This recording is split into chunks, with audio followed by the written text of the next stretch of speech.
Thomas Paine, Sam Adams, Benjamin Franklin. These men spoke up for what they thought was right. From their courage came such documents as the Declaration of Independence and the Constitution of the United States. From their willingness to speak what was sometimes unpopular but right, we enjoy such liberties as freedom of speech, the right to keep and bear arms, and freedom of religion. There are those who still wish to oppress our freedoms, and there are still patriots willing to stand up and defend life, liberty, and the pursuit of happiness. Men like Zeb Bell, who honor our founding fathers and what they stood for. It's now time for Zeb at the Ranch, speaking up and defending your freedoms. Brought to you by Magic Valley Les Schwab Tire Centers and all of the other great advertisers on the program. And now, Zeb Bell. And now, for those of us that have a tendency to speed on the highway, here are a few hymns from the church hymnals in regards to our speed. At 65 miles an hour, the hymn, Nearer, My God, to Thee. At 85 miles per hour, This World Is Not My Home. And at 100 miles per hour, Precious Memories. Good morning, everybody. Here comes Kate Smith, and God bless America. In God we trust. Good morning, good morning. We need a Pledge of Allegiance person.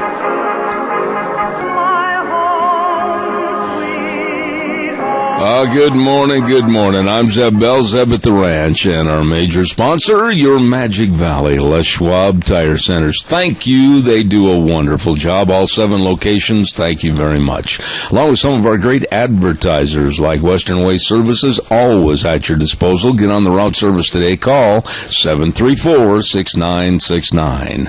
And Valley Country Store at 910 South Oneida in Rupert. Everything for the farm, the home, and the ranch. Well, good morning. Let's see who's on the air for our Pledge of Allegiance. Good morning. Good morning, Zeb. Ready to go if you are. All right, my friend, take it away.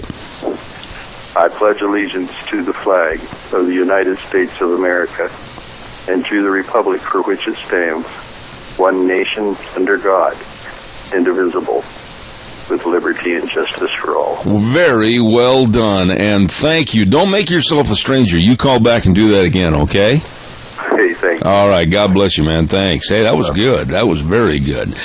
Time for the weather, brought to you by Cheney Flooring and Home Design, 1228 Oakley Avenue in Burley. Look for the blue door. And don't forget, today is We Can Do It Wednesdays. Yes, you can always help spruce up your own rooms at your home. Take a look at your rooms. See what you like, what you don't like, and what you want to change, and maybe you can do it yourself. All you need is a little help, maybe from Cheney Flooring and Home Design, 1228 Oakley Avenue in Burley. They have whatever you need to make your house a home. Here's Gina with the weather. Well, let's take a look at weather for this Wednesday, October 6th. Honestly, not going to be too bad, and this high-pressure system is going to be sticking around for at least the next 10 days. Looks like partly cloudy skies, high of 76. Tonight, overnight low of 50.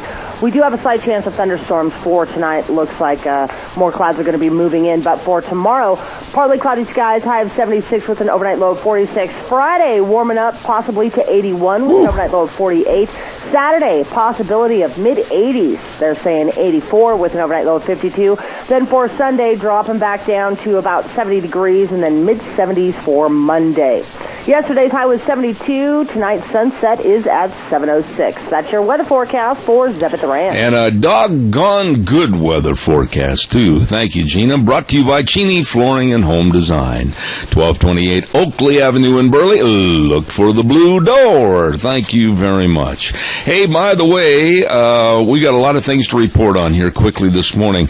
I know it started an hour ago, but you still have time to get over to the Minidoka Memorial Hospital hosting its annual Break for breakfast, and it's going to last till about 9 a.m. this morning, and it's for the first 850 people that go through, and it's promoting breast cancer awareness, and you can just drive through and get a free breakfast. Stop over and see those folks this morning. Also, birthdays. I got to get some birthdays in here. Today, having a birthday is the Water Lady. Please, when you see Carlene Bunn, she will explain. Today is Carlene's birthday, along with Vivian Lewis and Claudia Hanks. They're all three celebrating a birthday today.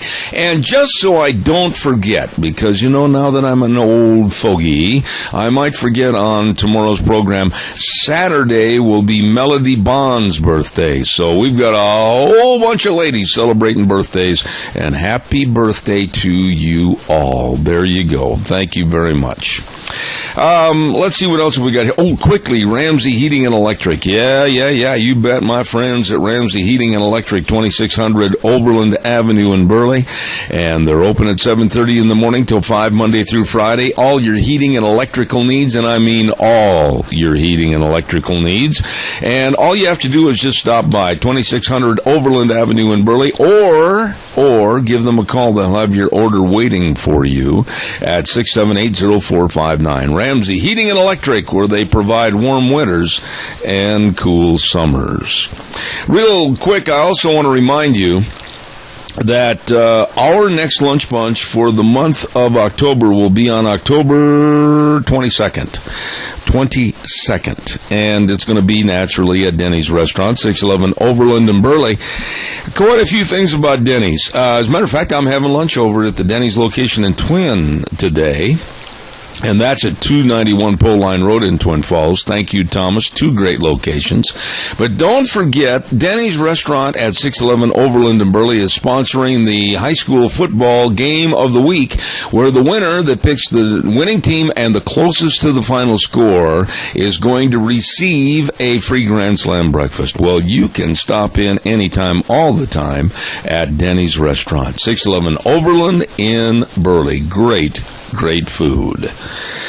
All right, time for you to give me a call, 436-2244, 1-866-927-4587. I heard a news story yesterday that almost cost me my relatively new 60-inch television. Yeah. I about took off my Tony Lama and zinged it at a rather rapid rate at the screen when I listened to this story about Hillary Clinton. Hillary Clinton was standing up at a podium espousing the value of us, the taxpayers, basically providing free college education to the millennials. She got up there and railed about in this time in our nation's history, and now the richest country in the world, that we should never let a college student not go to college because they can't afford it. We should pay for their college.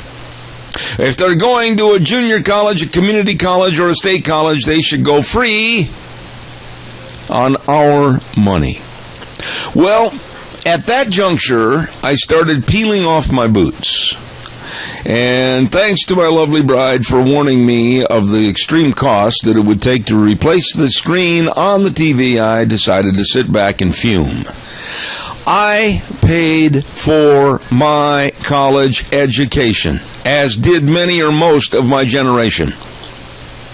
Now, this generation of millennials, the government is suggesting that they get a free ride because of liberal losers like Hillary Clinton. Now, if implemented, stop the horse for a minute and take a listen. If implemented with this idiocy from Hillary Clinton, it would cost us, the taxpayers, approximately, I love that word approximately, $35 billion a year. Now, I did not say million. I said billion with a B. That's the big number nowadays. Billion. $35 billion per year. Now, I meant to say per, but I said poor. Yes, it's going to make us poor. Now, how do you feel about this? How many out there did what I did, and I'm proud of it, and I'm not mad about it. I'm not sad about it. I think it made me a better person. I worked from 3 in the afternoon until 11 every night, Monday through Friday. Then I took a bus that was in Minneapolis, Minnesota. Then I took a bus back to my apartment, and the bus ride took approximately an hour with the different connections and everything. Studied on the bus, and then when I got home, go right to bed to get up at about 5:30, 6 o'clock in the morning, study before my first class. And that was my day. I mean, I'd get off of school, run to work, get on the bus, run home, etc. But I was so proud of myself. Yeah, I was proud of myself because I paid for my own education. And why today should there be an inference at all? And I want you to weigh in on this and tell me. If you think I'm wrong, go ahead. Let me have it. I don't think I am. What's wrong with a work ethic to obtain what you want and pay for it yourself? Holy buckets. What's the matter with these loser liberals? Hillary Clinton. I'm telling you, I'm so afraid. I shake. I go to bed at night and say my prayers, and one of my prayers is, don't let Hillary in that White House. Good morning, caller. You're on the air. Good morning, sir. Yes, sir.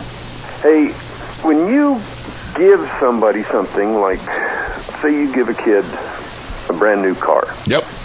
Okay, he takes and drives it, and okay, it's given to him, so he doesn't know exactly what the cost is, what it costs, and the trouble you have to go to save the money to buy a new Amen. car.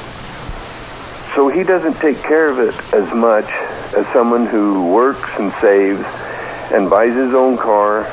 He's going to take care of that car a lot better than a kid that has just given it. You better believe it. Now, stand by a second, Doug. I got to tell this other caller. Caller, do not hang up. Do not pass go. Do not collect $200. I'll be right with you. Now, Doug, I want to bare my chest here a little bit because when I first got out of high school and went to the University of Wisconsin, my dad paid for that first year. And you know what? I blew it. I absolutely dug a hole and buried it. I became part of the University of Wisconsin party scene, and I blew all the money my dad had put forth, and he pulled the plug and said, partner, that's not exactly what he said, Doug. He said, partner, you're on your own. And so I scraped together enough money to go back to school and paid for it through my own wages. Exactly. And you appreciated it. Oh, did I ever.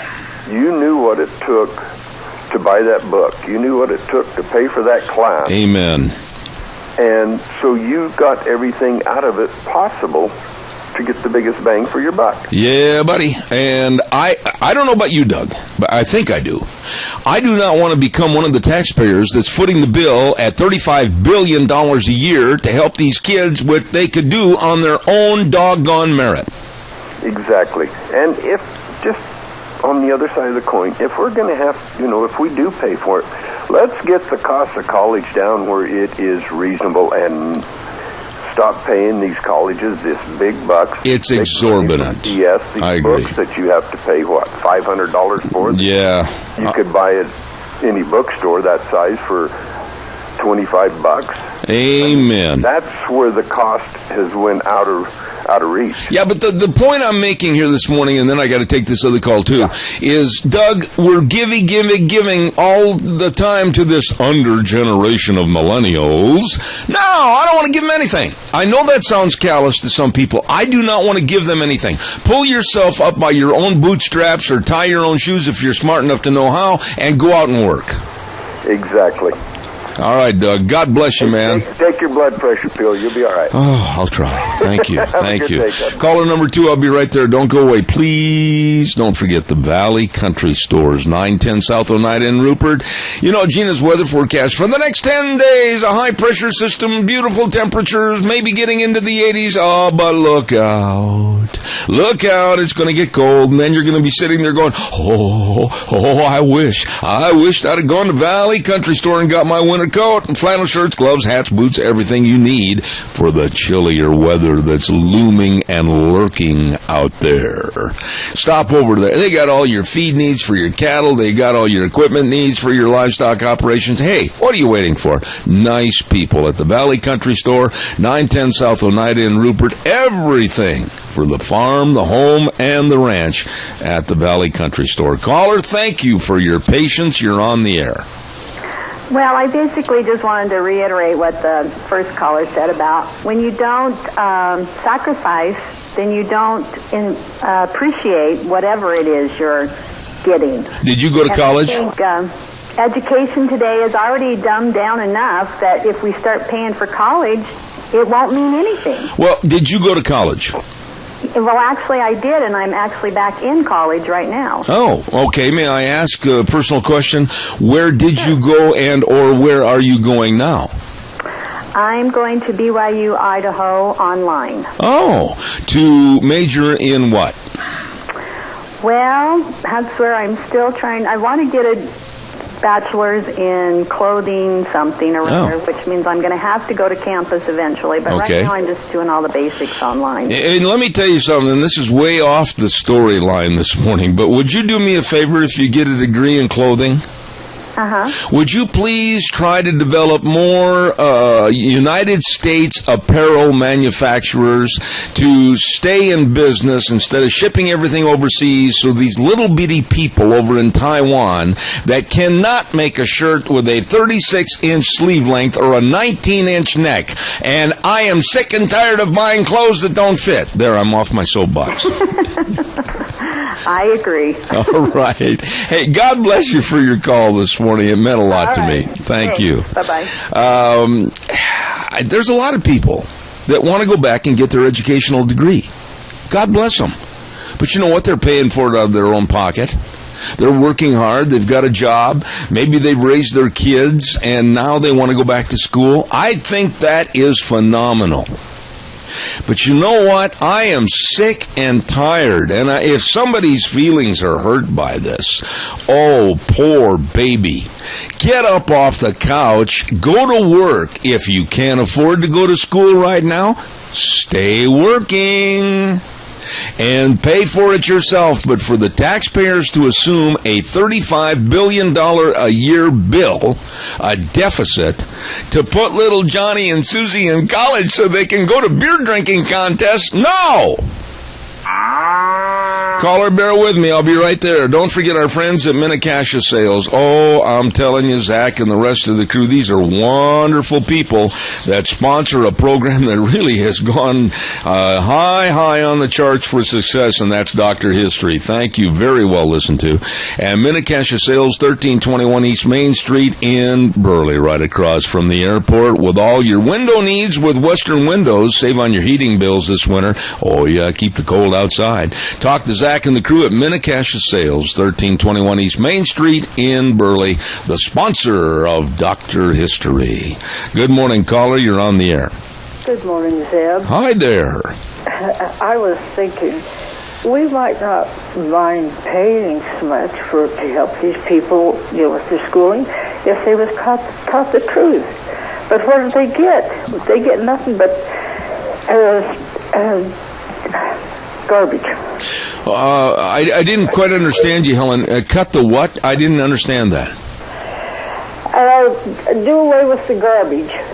You mean... We don't need the progressives. We don't need communism, and that's exactly what they're getting in the schools now. Well, I agree with you. The liberal insanity, and that's what it is being taught in most of the major higher levels of education, and I agree with you on that. No doubt about it. But, going back to the basics, why should you and Dal, in your retirement years, look at a $35 billion per year deficit for paying for education for kids that would be either your grandkids or your great-grandkids? That's stupid. Well, really and truly, on our funds that we have now, we couldn't put a kid in high school. Yeah, I understand. And when Teresa went to college, I went up to she went to Rich, and I went up there to the bookstore, and I could not believe the cost of a book. Yep. I agree. It was outrageous. And then when she sold it back, she might get, what, $10, $15 out of it? Yeah, you're lucky. You're lucky if you get 1/20th or whatever of the cost of the book. I agree with you, Helen. And by the way, I have heard a rumor that you've got an anniversary coming up. Oh, no. No. I am not wrong. Don't tell me I'm wrong, young lady. Thank you. Well, with 63 years behind you, you know you don't admit to too often. All right. Hey, God bless you and your husband. Thank you so much. Have a good one. Thank Bye-bye. you. Hey, by the way, thanking people. I want to thank Gary Shoresman yesterday for filling in on Dr. History. And when he left a gift of the most delicious fudge in the entire universe from the bookstore over in Rupert. Oh, blueberry, and I think the other was pralines and cream. That blueberry is good. Caller, stand by. I'll be right with you. Don't forget Burley Physical Therapy and Rehabilitation. If you've got aches, pains, arthritis, broke a leg, broken arm, whatever, you need to see physical therapy, you better see the best. Nick Greenwell and his staff at Burley Physical Therapy and Rehabilitation, 1263 Bennett Avenue, Suite 2 in Burley. And they've got the only hydrotherapy pool in the area, and oh, it works. Helping you get back to being you. Call for an appointment today at 678-1191.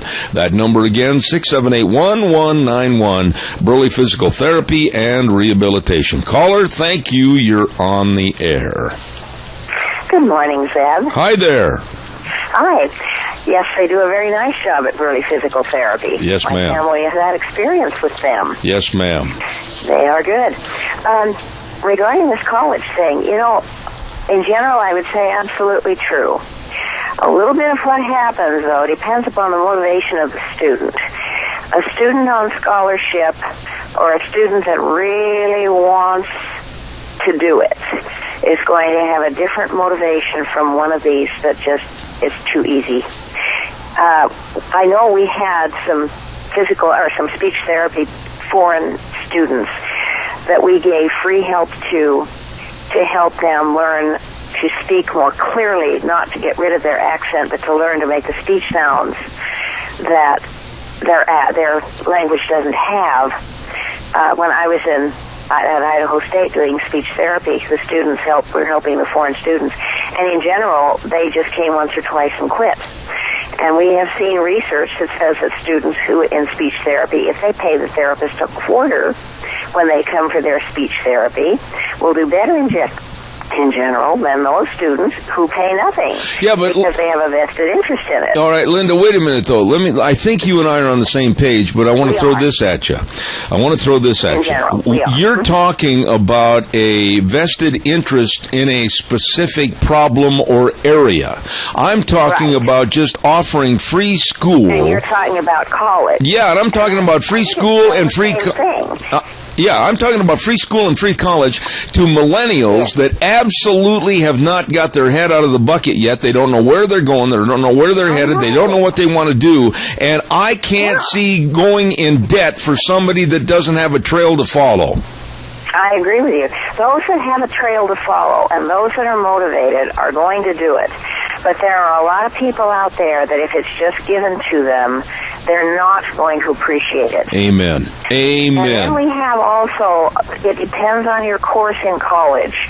I saw many years ago at the University of Oregon when I went there, it was a lot more liberal than ISU or Boise State. They didn't, the students were out there demonstrating and they were just a mess. And they were the liberal philosophy and sociology and whatever. But you got like the students in speech pathology. They knew where they were going. They knew what they wanted. And boy, they weren't mixed up in that mess. Well, and see, you've just summed up the problem with education and jobs or the lack of today, or a work ethic or the lack of today. You can't give somebody all they need and expect them to turn around and develop a personality to where they're going to work hard to help others. I agree with you. I think they need to have a different experience for the most part. I got to pay some bills, Linda. Have the vested interest. Absolutely. One way or the other, they need to be motivated. Absolutely. The world's greatest national anthem singer, Linda, thank you. God bless you. God bless you. All right. Bye. I love that lady. Thank you very much. Got to pay some bills, and then we'll take some more calls. And then I've got... You're not going to believe this. I've got another story that is related somewhat to education. And when I read that, I wanted to take my Tony Lamas off and throw them at the TV screen. Hold on just a few minutes. Oh, this is a day of frustration. Don't forget Mount Harrison Audiology and, of course, with the hearing screening programs. I strongly urge you to go over and have a hearing screening. Are you on medication for high blood pressure or diuretics? Well, those medications can affect your hearing. And if you're having trouble, what did he say, Martha? Well, then maybe you'd better call for a hearing screening today. 312-0957, right across from the Minidoka Hospital emergency room, and the lovely Dr. Christine Pickup. She knows. Oh, does she know about hearing? I got to get her back on the air again for another segment. Christine, if you're listening, give me a call. And the number to call for an appointment for a hearing screening at Mount Harrison Audiology, 312-0957. Hey, don't forget, too, every Monday, I enjoy that, every Monday at 8:31, we give away a half dozen cinnamon rolls to Sophie's Chatterbox at 530 East Street in Rupert. And what a bakery, along with their restaurant. Open 6 to 6, weekdays 6 to 2 on weekends. Weekends, Zeb, not with a D. Anyway, Sophie's Chatterbox, absolutely fantastically delicious cinnamon rolls. And we'll have our next giveaway next Monday. There you go. More calls. What do you think about kids just get out of high school, and there they are. I don't know what I want to do. Well, gee whiz, I think I'll go to college. Yeah, I think I'll go to the community college or a state college. Well, it's going to be free. The taxpayers are going to foot the bill. Gee, I'll go have myself a ripping good time in higher education. Good morning. You're on the air. Hello, are you talking to me? I hope so, because you're the only one I am talking to. Go ahead. Well, Zed Bell, I'm glad to talk to you. You've been talking about the parents paying for education this morning, and I'd like to publicly thank my dad, even though he's not alive anymore. Yes, sir. I asked him if he would help me go to college, and he told me right then and there that if I was going to learn anything, I was going to have to get it on my own. Because if I went with his money, I wouldn't learn a dime, wouldn't learn nothing. I didn't go to school, didn't go to college, went to school of hard knocks, I suppose. But I'd probably learn more doing it this way than I would have had I went to school on somebody else's nickel. Let me ask you a question, sir, because I really I respect your honesty about this. May I ask, what do you do for a living now? I work on a farm. I mill feed for animals. Okay. And I'll tell you what, I have nothing but the utmost respect for what you do and how you do it.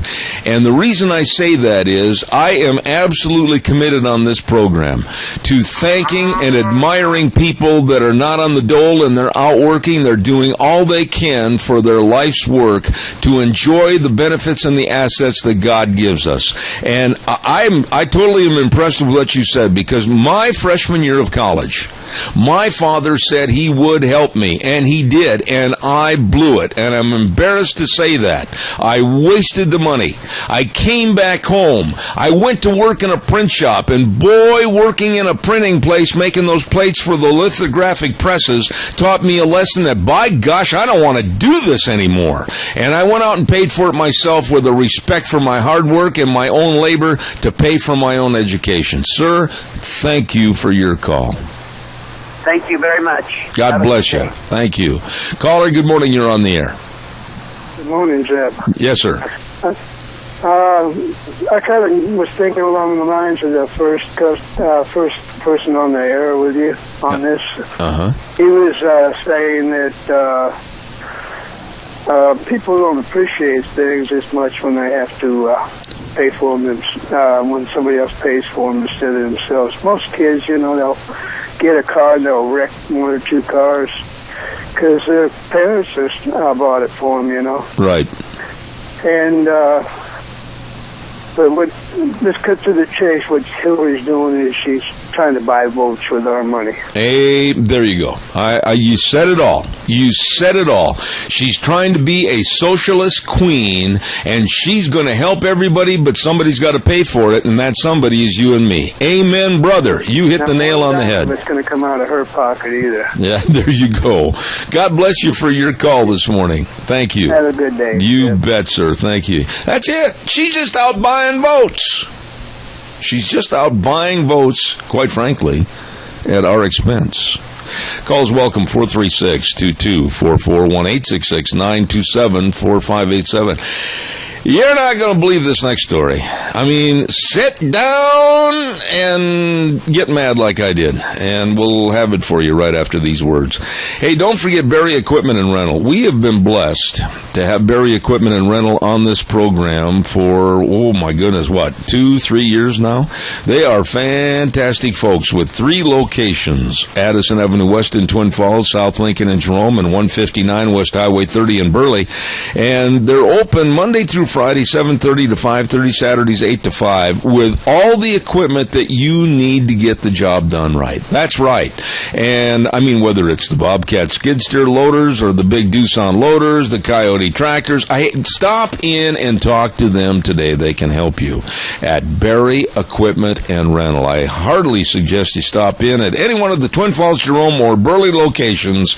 Barry Equipment and Rental. All right, here we go. I got to get this next story on the air to you this morning. In Minneapolis, Minnesota area. Here we go. What seems to be a liberal bastion right now, along with a Muslim headquarters, Minnesota. Schools in Minnesota are hiring what they call playground consultants.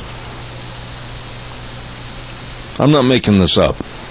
They are hiring what they call playground consultants, and they are paying them a $30,000 per year job to watch and monitor and correct what kids do and say at recess on the playground. If they're playing a game, everybody has to be a winner. If the kids say something during recess that is not PC, not politically correct, it is the duty of this playground consultant to go over and admonish the child to say it correctly. In a softball game, if they're playing softball, you cannot say, "You're out." You must say something like, "Nice try." The playground consultants are not allowing games like dodgeball or tag, and they're not allowing the umpires, they're not necessary in a game of softball because they can't say strike 3, you're out. They're saying, just stay up there at the plate, keep swinging the bat until you hit something. That's politically correct. Lord, help us, please. You know, when that bell rings and they can go outside and be kids. Be kids! Jump and run and play and yell and scream and have fun. You've got to now have a playground consultant at a cost to the taxpayers of that respective area at $30,000 a year, that is going to be walking around with a notepad and a tape recorder and listening to these kids and watching these kids and monitoring these kids and saying, "Well, little Johnny, doggone, Johnny, you said this, that's a demerit for you. Susie, shame on you, you said this," or "Little Herman, you did this and we're going to get you." What in the world is this world coming to? Let the kids be kids. You know, a bloody nose isn't going to kill you. Holy smokes, and now in a softball game, you're out. No, you can't say that. Nice try? Or stand up there at the plate and you just act like a human windmill and keep swinging. We'll keep throwing the ball till you finally hit it. Oh, good, Johnny. You bounced in front of the plate. Fantastic effort. This is insane. And they're telling these kids that dodgeball or tag or games that are prejudicially against people staying in the game, so they can't play them anymore. I ask you, the audience, this is insane. I mean, calm down, Zeb. I absolutely am afraid, worried sick as to where this country's going with this liberal, absolute, pathetic goofiness. What are your thoughts? Pretty soon, this cancer of playground consultants will pop up here, I will bet you. What do you want to do? You want to pay for that? Let kids be kids. Give me a call. 436-2244, 1-866-927-4587. Unbelievable. Maybe it doesn't bother you, but it does me. This is absolutely not the America, not the United States that I grew up in. And as I've said every day on this program for years, the way things were are the way things ought to be. And get away from this goofy, liberal, left, democratic insanity. Caller, stand by. I got to calm down. Ramsey Heating and Electric is offering rebates on qualified Lennox home comfort systems. Whether it's a gas furnace, an air conditioner, or a heat pump, you and your family will enjoy the comfort. Call them at 678-0459. Ramsey Heating and Electric and Lennox can save you money. What do you think about this insanity, caller? Well, you know, our founding fathers in the Northwest Ordinance said that there was three things to be taught in school: religion, morality, and knowledge. And but we got to the point where we're so politically correct that we have the thought police out there. This is right out of 1984. If you read that book, and actually 1984, some just laid it out there as to what's really going on, and we're putting up with it. But worse than that is that now we've got Common Core is included, and Islam is included in Common Core, and you know, that's got to go. Because you can't teach anything about Christianity, but you can certainly teach about Islam. You know, Adrian, wait a minute. To the point where we've got, you know, not being able to play ball, and I mean, I've played a lot of sports, but not being able to say you're out, it's just unbelievable. Yeah, can you imagine, I knew you played a lot of high school basketball, but can you imagine the referee going over there and blowing the whistle, and instead of calling a foul, they call a naughty on you? Well, it is. I've played this competitive sports, conference sports against other teams for 6 years from junior high to high school. And, you know, when you see everything that's happened in our culture, I mean, it's really sad. It is. To see where we're at now. And our whole education system is, you know, the new math that's in Common Core, the revisionist history that's taken, you know, our founding fathers out of everything and so forth. It's just pretty incredible, really. I agree. I've got to get a weather forecast in, but I'm going to talk about what you brought up just a few moments ago in the next story. So thank you, Adrian, and God bless. Appreciate it. Have a great day. Thank you. Caller number 2, I'm going to ask you patience. Please do not go away. I'll be right there. I've got to get the weather in real quick. So the weather is brought to you this hour by Mad River Laser at 502 East Street in Rupert. They've got all kinds of neat things in that new gift shop over there at Mad River Laser, and they've got Halloween coming up and all the fall goodies. They've got all kinds of things over there that are fun things. Homecoming jerseys are on sale right now, and it's time to think about businesses for year-end awards. Oh, they do it all at Mad River Laser, 502 East Street in Rupert. And right now, here is the weather. Well, let's take a look at weather for this Wednesday, October 6th. Honestly, not going to be too bad, and this high-pressure system is going to be sticking around for at least the next 10 days. Looks like partly cloudy skies, high of 76 tonight, overnight low of 50. We do have a slight chance of thunderstorms for tonight. Looks like more clouds are going to be moving in, but for tomorrow, partly cloudy skies, high of 76 with an overnight low of 46. Friday, warming up possibly to 81 with an overnight low of 48. Saturday, possibility of mid-80s. They're saying 84 with an overnight low of 52. Then for Sunday, dropping back down to about 70 degrees and then mid-70s for Monday. Yesterday's high was 72. Tonight's sunset is at 7:06. That's your weather forecast for Zeb at the Ranch. Oh, Nicole and the crew at Mad River Laser, 502 East Street in Rupert, bringing you the weather. Good morning, caller. Thank you for your patience. Yes, Zeb, this is the seventh grader came home from Bakersfield grade school. Randy, I got to tell you something. Listen a minute. It's almost humorous because that is the next story on my list this morning. Oh, you already... No, I haven't. I was going to touch it right now, but go ahead and mention it because... Okay, well, let me just... The homework assignment was this. Yep. What are the 5 pillars of Islam? Yep. Name and describe. Scan the code to hear the call to prayer from the mosque. Yep. And remember how Obama said the most beautiful sound on earth is the call to prayer? Yeah. Okay. That's always a very concerning statement to me about what he really is. When you combine, and then the next thing was when you combine what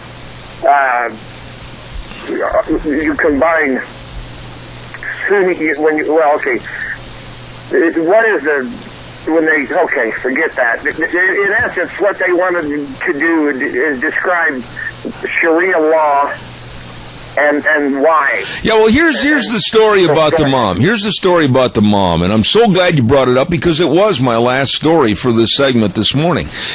And I've been to Bakersfield, California a lot. I mean, I announced that rodeo down in Bakersfield for 20 years. And it's a very, very conservative area. Do not think that California is all made up of liberal loons, because it's not. Bakersfield is extremely conservative. And Johnny came home, just Johnny, a fictitious name for the boy, 7-year-old boy, and mother found out that the school was giving Johnny homework of studying the 5 pillars of Islam, and Mom did what I respect her doing. She said she sent a note back to the teacher and she said, "This had better stop or you will hear from my lawyer." We need more moms like that, Randy. Oh, yeah. See, again, it's just like this principal in Jackson Hole. Yep. And see, when he's been called out for what he has done, you know, it has to happen. We have to let them know that this cannot continue. You see, when people are literally sinking the ship that we're on, and they say, well, it isn't going to matter. And you say, well, what do you mean it isn't going to matter? There's a leak in the hole. We have got to fix it. Oh, no. And then they proceed to drill another one. And you say, well, one day when this ship sinks, will there be another America for people to flock to? Never. Never again. It will be done. That's right. See, it's just like if you do not change the oil and check the oil and maintain your car, when it blows up on the side of the road, you have to have it towed, and then they end up bailing it and taking it to the recycler, and you have to get another one. But, you know, maybe we cannot afford to do that with our country. I agree. Randy, God bless you for your call. I appreciate it, man. Thank you very much. Yeah, I agree with the mom. And I'm going to be very, very, caller, don't go away. I'll be right there. I'm going to be very blunt. The mom in Bakersfield that sent the note back to the teacher, you will not send Islamic educational material home with my son ever again for homework, or you will hear from my lawyer. God bless the mother. They won't allow Christianity. They won't allow the words Jesus Christ in the school. They won't allow anybody to pray at lunchtime. They won't allow anybody to read the Bible. But they'll send home Islamic educational material on the 5 pillars of Islam? No! The mother was right. you'll hear from my attorney. Good morning, caller. You're on the air. Good morning, Zeb. Hello, Dwayne. I was sitting here and I heard you say the way that it used to be is the way that it ought to be again. Yes. Every time you say that, in my mind, I remember the days that I would have to walk through 2 feet of snow to the outhouse, and I'd have to face the Sears catalog. Well, that's a lot more information than I really wanted to hear this morning, but go ahead. Well, I'm glad that part of the used to be's is gone, but that's not what I want to talk to. Have you noticed that the media, whoever the media is pushing, the public or the people are going against? I mean, they're running Trump down all the time. Yep. And Carson, they for a long time, and even when they're talking about the top runners and that, here Carson's number 2, and they very seldom even list him in, but they always get Bush in there. Yeah, but wait a minute. You mentioned about Carson, and I want to stand up for Dr. Ben Carson this morning because I think he needs to be stood up for. Number one, Dr. Ben Carson was attacked by the media in the last 48 hours over a statement. He was asked a question as to what he would do. Again, it's a what he would do if confronted in a group shooting where somebody was going up and asking you, are you a Christian? And then shoot him. And he said, I wouldn't allow that shooter to take my life without me fighting back. And the media criticized him for this, and they said that he was advocating more violence. This is insane, Dwayne. I know it. And, well, he's my man, Carson is. But anyhow, I just was listening a while ago, getting ready to leave, and just listened on Fox. And this gal, she tried everything in the world to get him to admit that he could have said it in a better way. Oh, man. He said, no, I don't think so. He said, I don't think the people are stupid out there. He says, I think they understand what I mean. Dwayne, why is it that politicians, and I'm almost out of time here, but I want to get you to answer this. Why is it that when you ask a politician a question and you're expecting as a perhaps news host of a program an honest, direct answer, they give you an honest, direct answer and an opinion to their question that was asked, and right away the news media says, well, I think you answered that wrong. I think you should have said it a different way. And I say to those newscasters, damn you! You have no right to desecrate a person's opinion. Right, and they try to, and they're trying to lead the people into their thought pattern. They are trying to take control and get this person portrayed to the public the way that they want him. Absolutely. Absolutely. Ben Carson is not doing that. I agree with you. And he's doing it in a very professional, gentlemanly, subtle way. Dwayne, I got to do a commercial, and caller number 2, I'll be on the air in just a minute. Stand by. Thank you, my dear friend. Don't forget your Magic Valley Les Schwab Tire Centers, all 7 locations. This morning, I want to talk about that free pre-trip safety check. I said it. I did it. I always stumble over the pre and the trip. I got it in there. By golly, if you're going on a little road trip to Aunt Martha's and Uncle Fred's over in Gunnison, Colorado, then stop in and they'll visually take a look at your car and any potential. Then I mess up the word potential. You got to be kidding me. They'll look at any potential problems. There you go. At your Magic Valley Les Schwab Tire Centers, all 7 locations. And yes, of course, they've got tires. They've got tires for all your driving needs. And whether it's your car, your pickup, your SUV, horse trailer, snowmobile, trailer, whatever, they've got them all. Brake service, the best. Shocks and struts, front end alignments, batteries, all there. With Lane and Rupert, Dave on Blue Lakes and Twin, Mike and Buell, Mike and Jerome, the Twist family in Paul, John on Poline in Twin Falls, and Randy, my old buddy, on Overland in Burley. The best. Your Magic Valley Les Schwab Tire Centers. Caller, I appreciate your patience. You're on the air. Yeah, this thing down there in California, that school. Yeah. All right, sure. I looked up Sharia law, and this is what it says to educate your listeners. Sharia law is divided into 2 main sections. Number 1 section, the acts of worship, called the 5 pillars of Islam, Number 1, affirmation. There is no God except Allah, and Muhammad is his messenger. Number 2, prayers, 5 times a day. Number 3, fast. Number 4, charity. Number 5, pilgrimage to Mecca. Excuse me, and you were right when you said, and we can't say Christmas, Christ, say they have a cross, the 10 Commandments, and yet the children are supposed to learn this religion? Wait a minute, what happened to separation of church and state? It doesn't work that way today, unexpectedly, through the liberalism that's going through campuses of high school and higher learning with colleges and universities. And the general public is not picking up on this. Islam and the Muslim faith is filtered its way into our school systems, and it's being treated as a gimme, as an already done deal. And it's not in this mother in Bakersfield. God bless her for standing up. Exactly.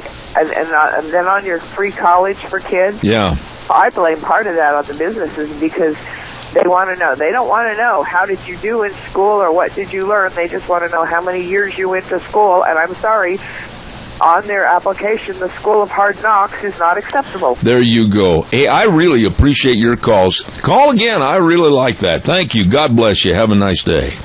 That's a nice lady right there. I got one more quick call, and I've only got 45 seconds. Really fast, caller. Go ahead. Zeb, did you read the Times News this morning about what Jim Prunty said about getting people off of public land grazing? I did, and Jim Prunty, as far as I'm concerned, in my own humble opinion, is a man that's on a mission to do everything he can to destroy the economic value and heritage value of our local community, our Magic Valley, and our great state of Idaho. I do not put much credence in Jim Prunty's words. He's an old man that absolutely has a vendetta. That's right. For a former BLM employee and stuff, I think he's a -0. There you go, Bob. Thank you. Have a good day. All right, sir. I got to run. Wheels is sitting there going, hey, Zeb, we got to go to the news from CBS. I'll be back in 6.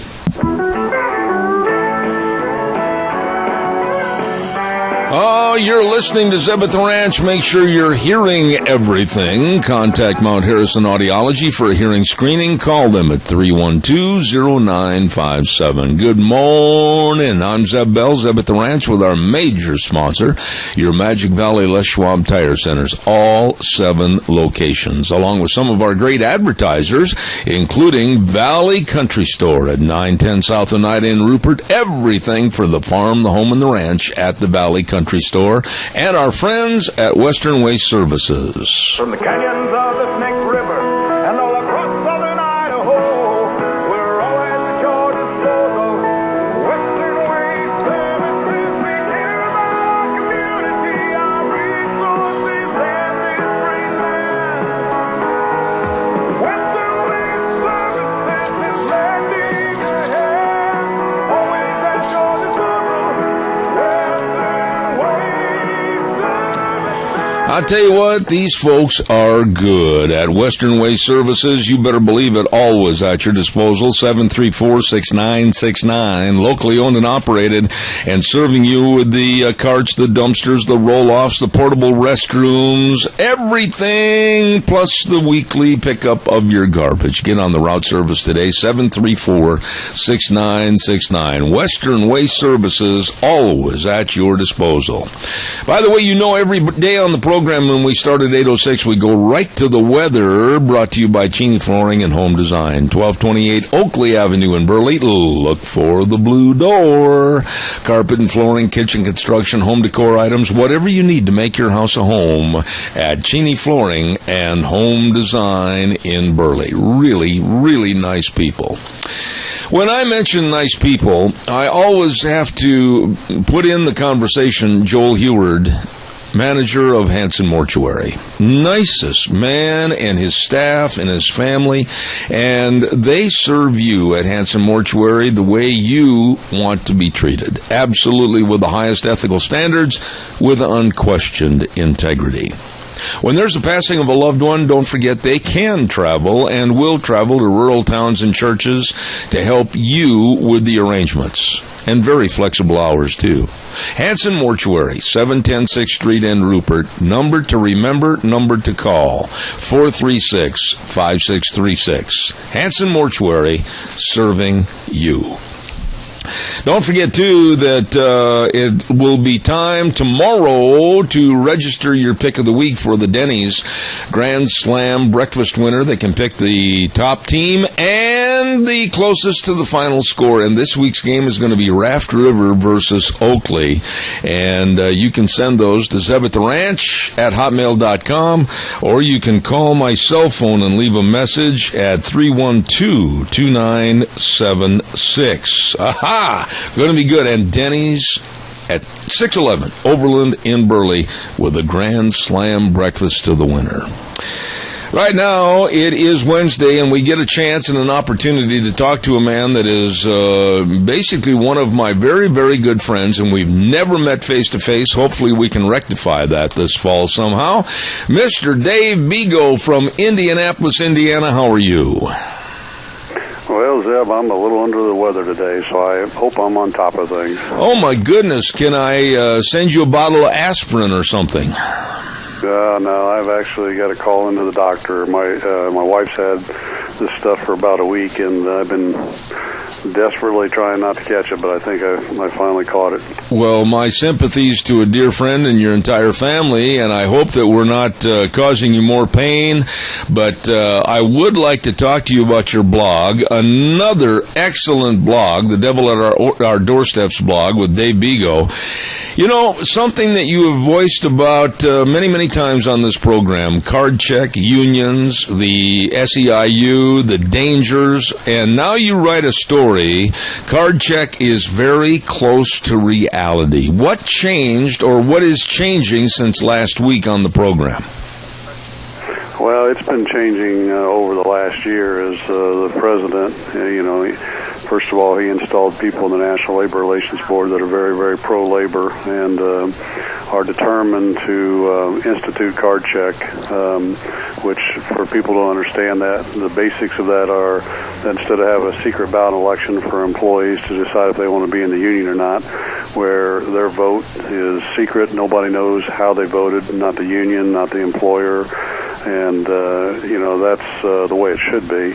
They want to go to card check where they can get a bare majority to sign a union card, and you're automatically unionized. And to facilitate that, and this is what the SEIU wanted me to do when I was trying to get me to sign a neutrality agreement, is give them a list of all the employees and their home addresses and contact information so they go to their homes and intimidate them until they sign the union card. And that's what this is all about, because unions are in such desperate ways. And over the last year, they've been pushing through things like micro units, electronics voting from somebody's computer, the ambush election rules, the fact that employers have to give out the information on the employees, their contacts and home address, and it just goes on and on. It's getting very, very close to card check. But here's the thing that's really interesting that came out today, Zeb, is Bernie Sanders, the known socialist communist, came out today with his new act that he is looking to do that's going to achieve what I'm talking about, and it's called the Workplace Democracy Act. Uh-oh. And it's all the things I just talked about, taking away the secret ballot election, going to card check, giving the unions access to people's information so they can go intimidate them. The whole deal here is for politics, Zeb. They want this so they can get union dues for their Democratic people that they're going to support, and they're behind Sanders right now. I don't know if you heard, the unions came out behind him today. Yeah. And also so that the Democrats will turn around and make sure these rules are embedded in this country so the unions can regrow and take over this country. What an absolutely phony, fraudulent title, Workplace Democracy Act. It's nothing more, and please correct me because you're the expert on this, it's nothing more than allowing bullying tactics to basically reign supreme in business, to force unions, and to basically garner the money to basically run anything they want politically. I am so embarrassed at the stupidity of this country right now and people not being able to see the forest because a tree's in the way. I hope this thing goes down, but how do you fight it? Well, we got to wake up America, Zeb, and we got to get people to get out there and understand that these people, give them false information, misinformation, lies, and they keep changing the topics to keep people's eye off the ball. And it's like in this article they're talking about Sanders coming out. They're quoting a few people. There's one gal that works for a federal contractor in Washington. She says she was fired from the Pentagon Starbucks after a one strike for $15 an hour and a union.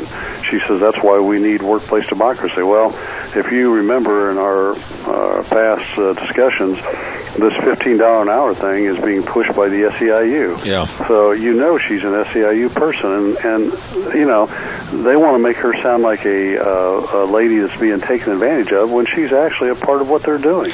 Dave, explain a little bit. I mean, you and I are basically the same age, and you're an entrepreneur, a very successful businessman. But here this country is even allowing the gentleman by the name of Bernie Sanders, an avowed socialist, to gain traction for possibly becoming the president of the United States of America. A socialist, a commie. I mean, what have we done in this country?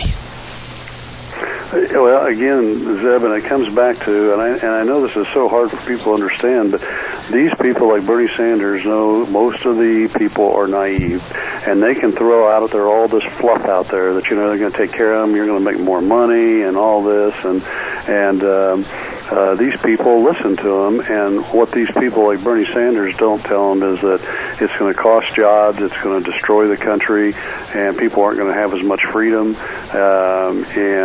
this is all because people like Bernie Sanders think they're smarter than everybody else, and they want to control this country just like the current president does. Yeah.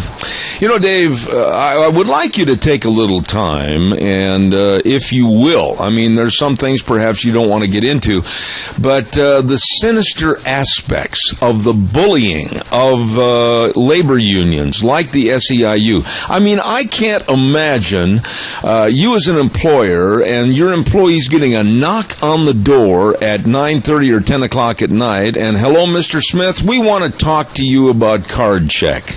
And I think it would be in your best interest to follow our lead. I mean, it's really sinister, isn't it?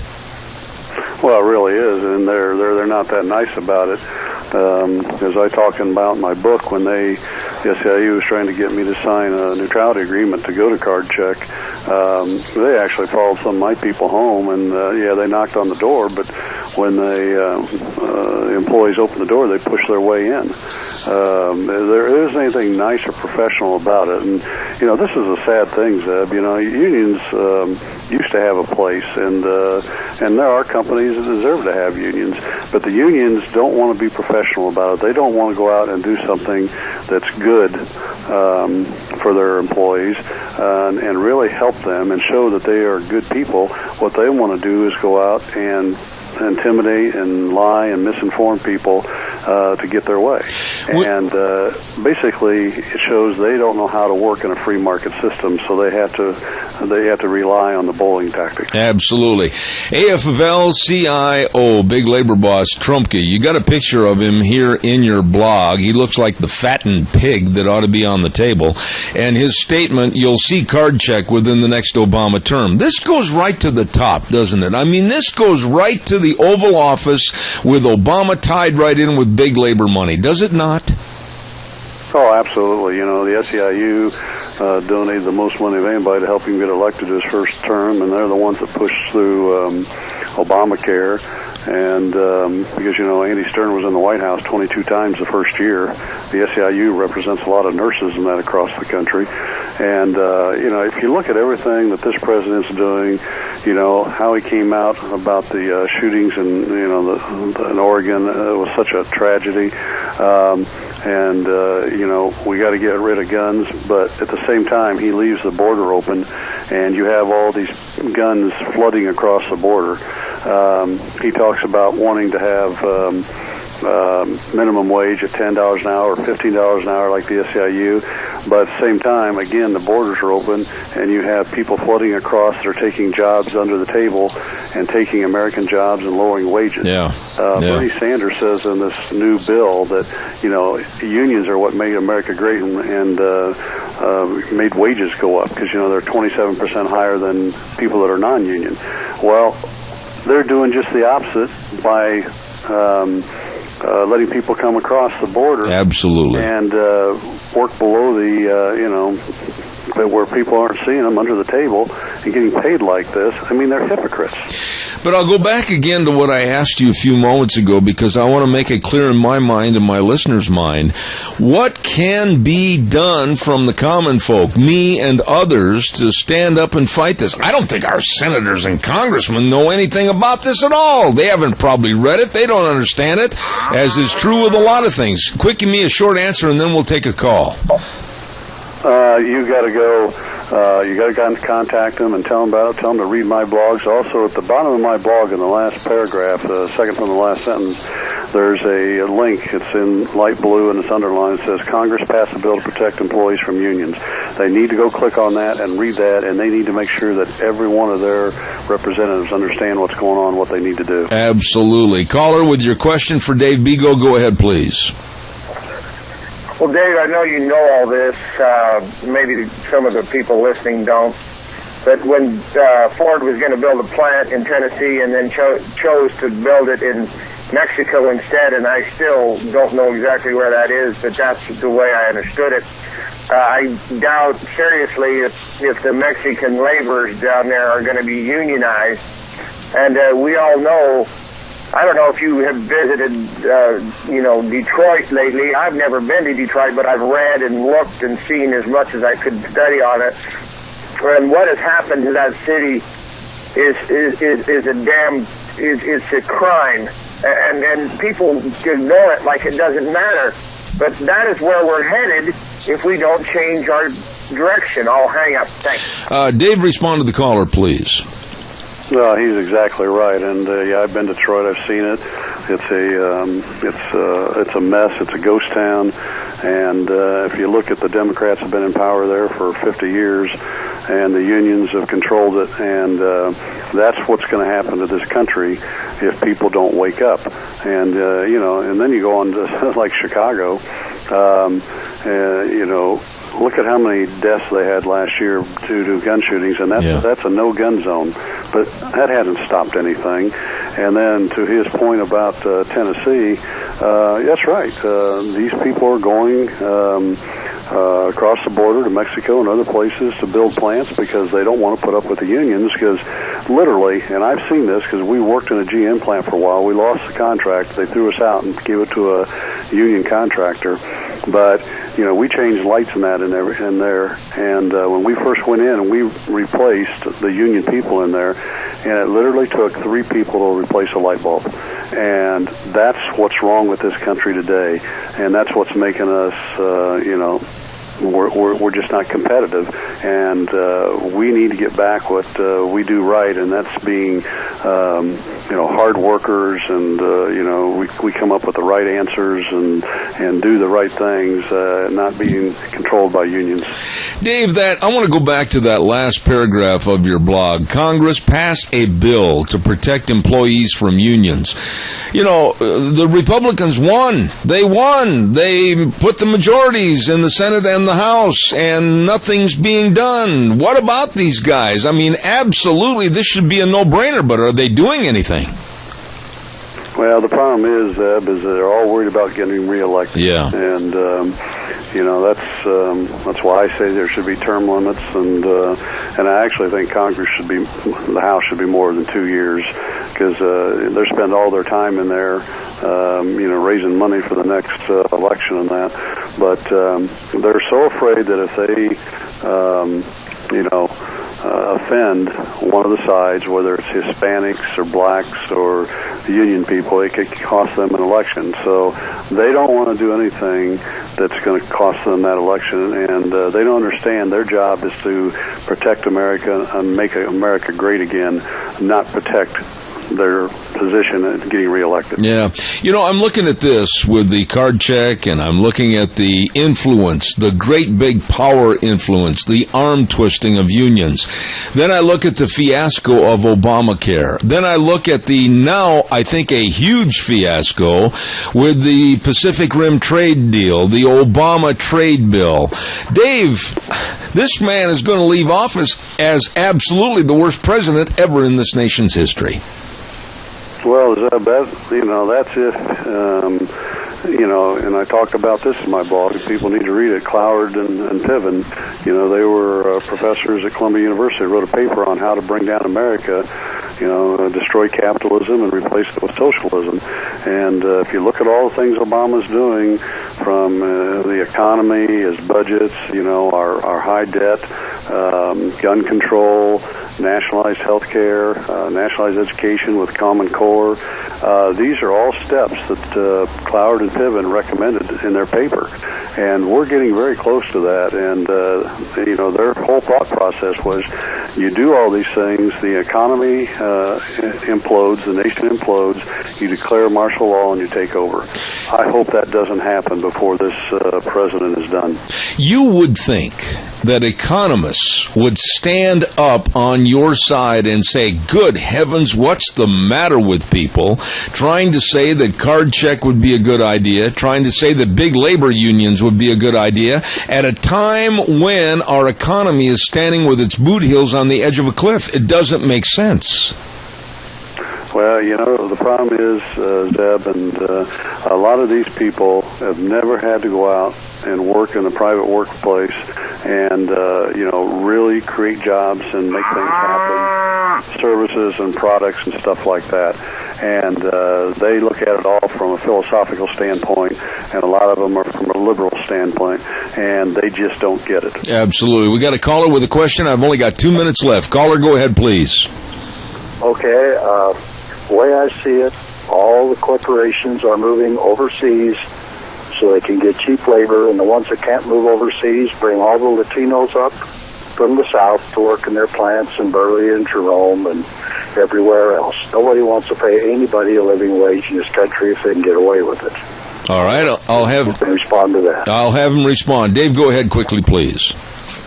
Well, I respectfully disagree. It's not that people don't want to pay them a living wage at all.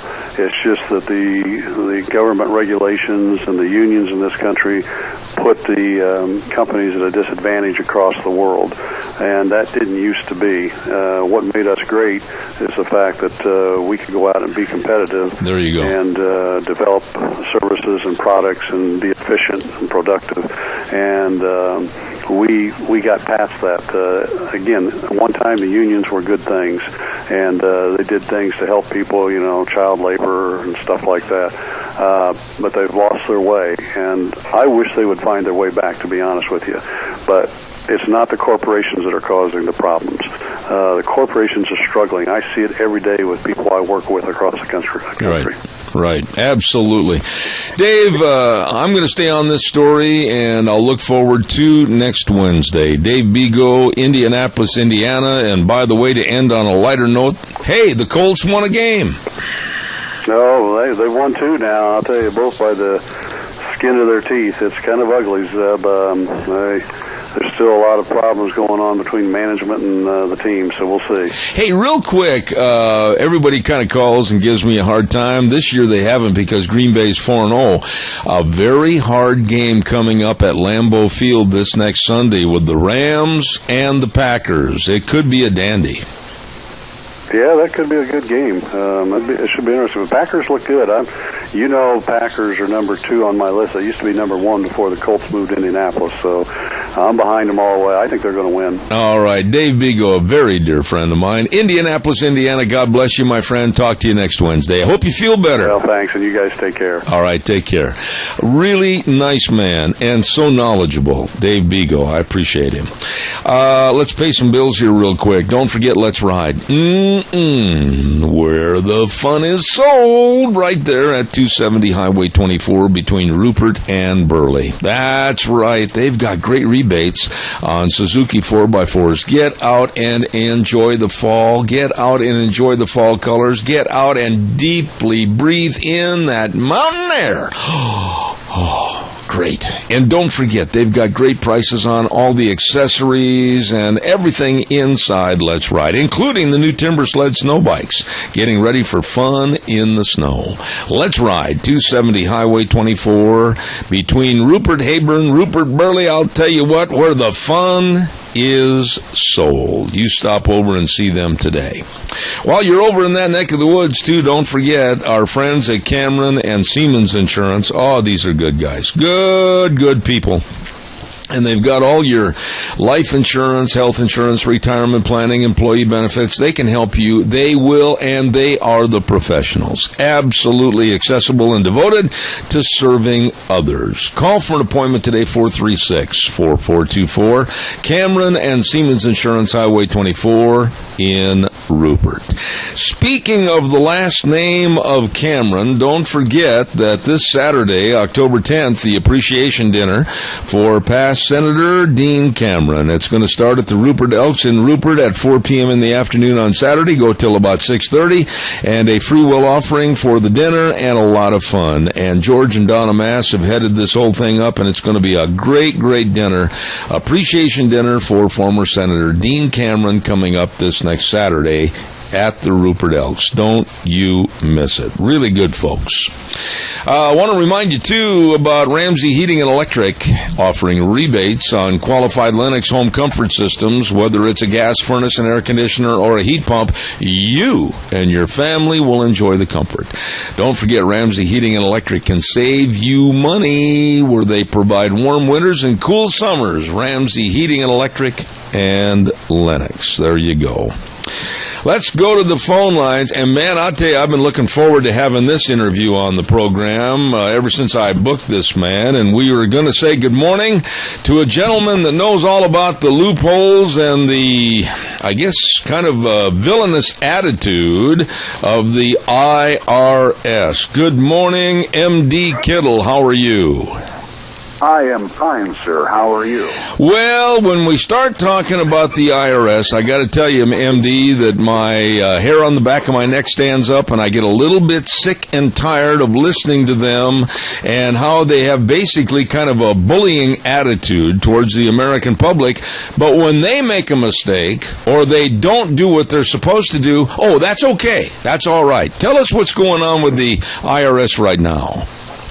Well, I think you share that feeling with a lot of Americans today, particularly over the last several years, where we have heard so many cases of misconduct, abuses, allegations of all kinds of different problems. But the worst of it all, of course, involves an agency that is supposed to be nonpartisan, acting in a partisan way. We certainly have learned all about that with Lois Lerner and her group targeting conservative organizations, holding up the process for their nonprofit status only because of how they see and view the world.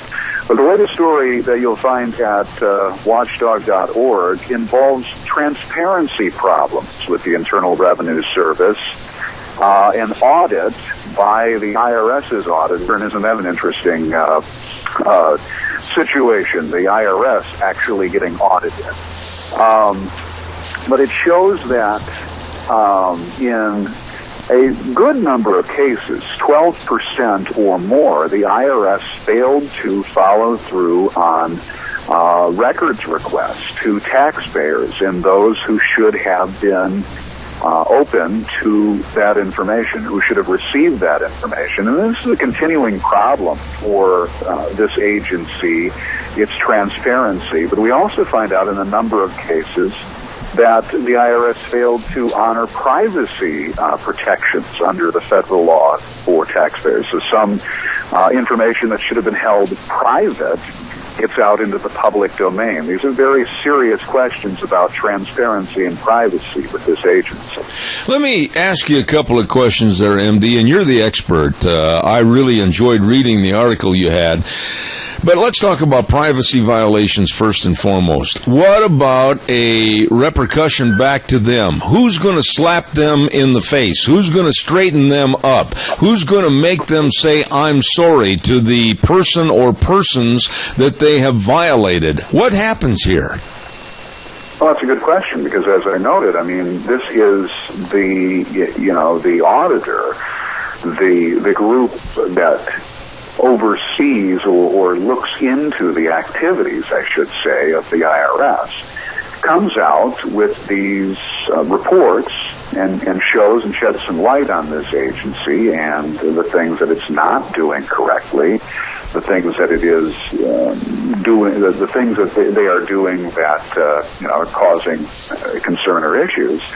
But in so many of these cases, we see where the IRS reports back and says, oh yeah, okay, that's good, we'll make those changes, certainly. But in many others, we see them saying, nah, we're just not going to respond to that.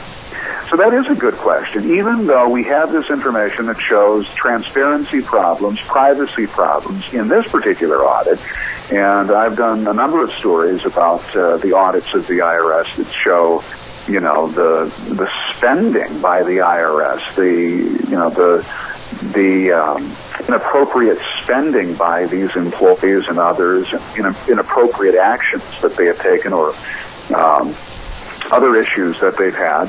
And at every turn, there are a number of recommendations. And again, that's the word here, recommendations by the IRS's auditor.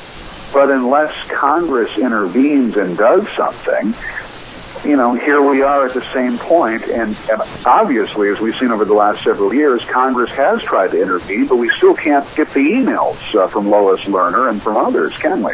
Oh, my goodness. I'm not as versed on IRS proceedings as you are by far. You are the guru because you know everything you're talking about. But, MD, let me ask you this in a very naive fashion. In America, we are supposedly innocent until proven guilty. But with the IRS, we're all guilty and have to prove ourselves innocent. So where is the American ideal? Where's our constitutional rights? What happened with the IRS? Yeah, that's a great question. And that is why we have seen for so long the calls for reforming this agency.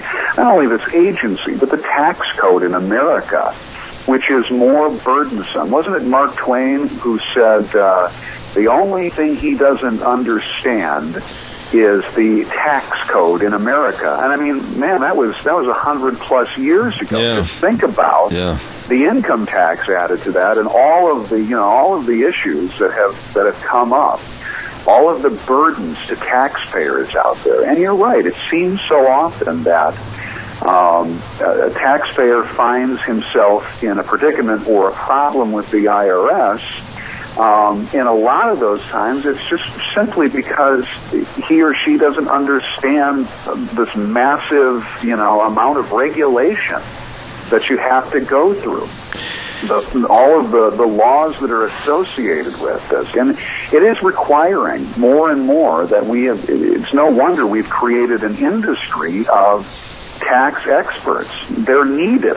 I mean, it has become a profession that continues to grow because of the laws, and that's why the reform is so necessary. Not just in the tax code itself, again, which is so burdensome to so many Americans, but also the reform of an agency that has really lost its way and has lacked the kind of oversight that I think a lot of Americans agree is very much needed. I guess what I'd ask you at this juncture of our conversation would be this. How, with time consumption and reputable people to do it, how would you reform a cancerous amoebic cell that is just turned over to eat up people's lives, businesses, etc.? What kind of a reform, and how would you do it? Well, I mean, I can't speak for everybody. I've certainly heard different ideas from different candidates and lawmakers about what is needed out there. We have a very bright guy here in the state of Wisconsin who knows a lot about this stuff, has been working on it for a long time, and that is U.S. Representative Paul Ryan, yes, vice presidential candidate, yes, Mitt Romney, in 2012. But he has called for a long time in total restructuring, and I guess I would assert, from what I have observed, from what I've seen and from what I've reported on, and people who are a lot brighter than I, the notion is you got to start over. You basically have to start over. You have to start over with the tax codes. You have to start over with the agency that oversees it.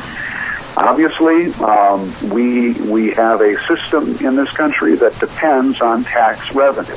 And we can argue about, just how much we should be depending on that tax revenue, and I think those are good arguments to have. But we need some agency at this point to oversee that. That doesn't mean that agency has to be a bloated bureaucracy. It doesn't mean that it has to be unresponsive to the needs of its citizens and the call of its legislatures. So, right. I guess the short answer really is it's time to seriously address the agency and the tax code that lives around it and start over. When we were living under the guise of the Saturday Evening Post covers, Happy America, families sitting around the Thanksgiving dinner table, going to church on Sunday mornings, this had to start somewhere. The insidious attitude of the IRS, basically acting as thugs and punks and going against Americans, had to start somewhere. Why weren't there earlier whistleblowers that would draw attention to this instead of letting this cancer get completely out of control? Well, there have been whistleblowers. Unfortunately, too many of them have been put in the shadows, or they've had their character assassinated, or, whatever.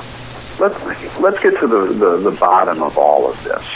What we have in America today, which has grown really out of the last 70-plus years in this country, and has really grown before that, because, it was the early 20th century when we had the income tax put into play.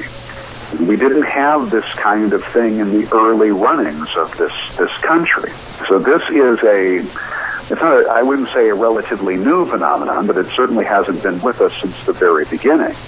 But, we have a government class in America. That's what we have going on. That's what's at stake here, quite frankly, in this administration and what's going on in the left in America, and it is to save the idea that government is the answer to all of our problems, as opposed to saying that we as Americans, as individuals, can chart our destinies without the constant cradle-to-grave assistance or monitoring or oversight of the government. And that's really ultimately the overarching issue here that's tied directly into a government body with great authority and power to tax and take people's possessions. As I listen to you, and such a great expert and spokesman for what's going on with the IRS, and then I look at Lois Lerner sitting in front of a group of our congressmen and senators testifying about things and saying she's going to take the fifth, etc. And I look at the other gentleman, and all of a sudden his name escapes me. Help me on that. Again, another smug attitude. It's almost like they are so much above us, and their attitude is so much above us. I'm surprised more Americans aren't outraged and demanding their heads on a platter to get this thing changed over and a correction course for the IRS.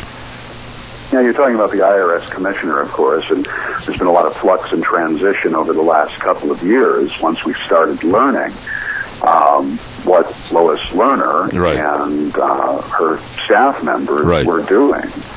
And let's revisit that. What they were doing was targeting groups who were right of center for the most part. In fact, really only targeting conservative groups that all they wanted to do was to do what, everybody else has been able to do for a long time, and that is to create nonprofit groups that were involved in political speech, advocacy, education.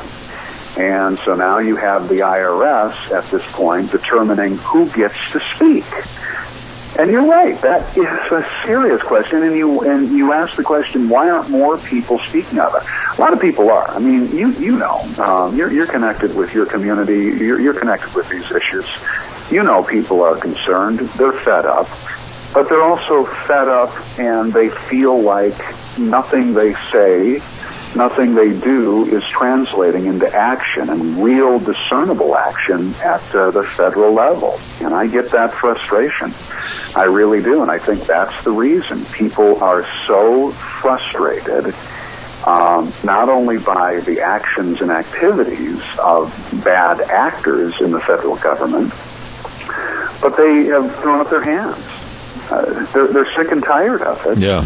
And they just feel like nothing is ever going to be reformed. Nothing is ever going to be accomplished. And I think that's exactly what is playing out in America today. Let me ask you one final thought on this. Is the attitude and personality of the IRS reflective upon the administration in office, like currently or in the past? Let's say Obama's administration right now, a very socialistic leaning administration, and they feel like they can get away with a lot more, as opposed to possibly a Donald Trump administration in the future. What are your thoughts about that?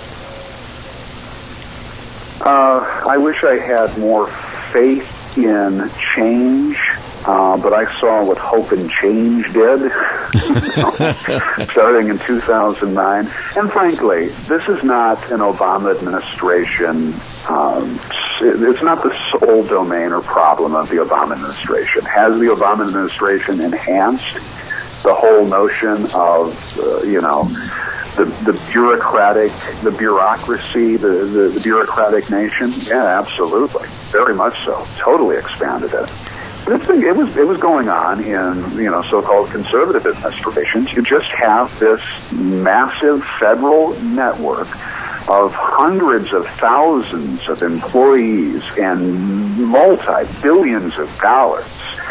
They're going to protect their own. And who gets left out in that conversation are the people who are paying the bills. Absolutely. Of this country. Absolutely. And until we address the bureaucracy nation in this country and the protections that they keep, I think we're going to continue to have what I talked about a moment ago. This is the constant frustrations of people who are taxed out. Absolutely. By the way, M.D. Kittle from Wisconsin, and he, like I, are grinning like Cheshire cats. The Packers are 4-0 with a tough game coming up this Sunday, M.D. Love it, love it, love it. What a way to start out the season. You win the first quarter of your games, but nothing gets easier. I'm seeing a complete team, but I'm seeing a team that I think that would agree they have some work to do. But all I can say is the 3 words: go Pack, go. There you go. Good man with watchdog.org. M.D. Kittle, an expert about the IRS. Thank you, sir. Come back again soon, please. Oh, thanks for having me. I always appreciate our time. Thank you very much. I really enjoy having him on the air, and it's really scary, very scary, as to this insidious organization, the IRS. They have this attitude, personality, persona, if you will. They're above us. They're above the law.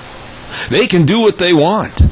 They can create their own illegalities towards us, the general public of the American scene, and get away with it. But oh, woe betide you and I, Mr. and Mrs. American.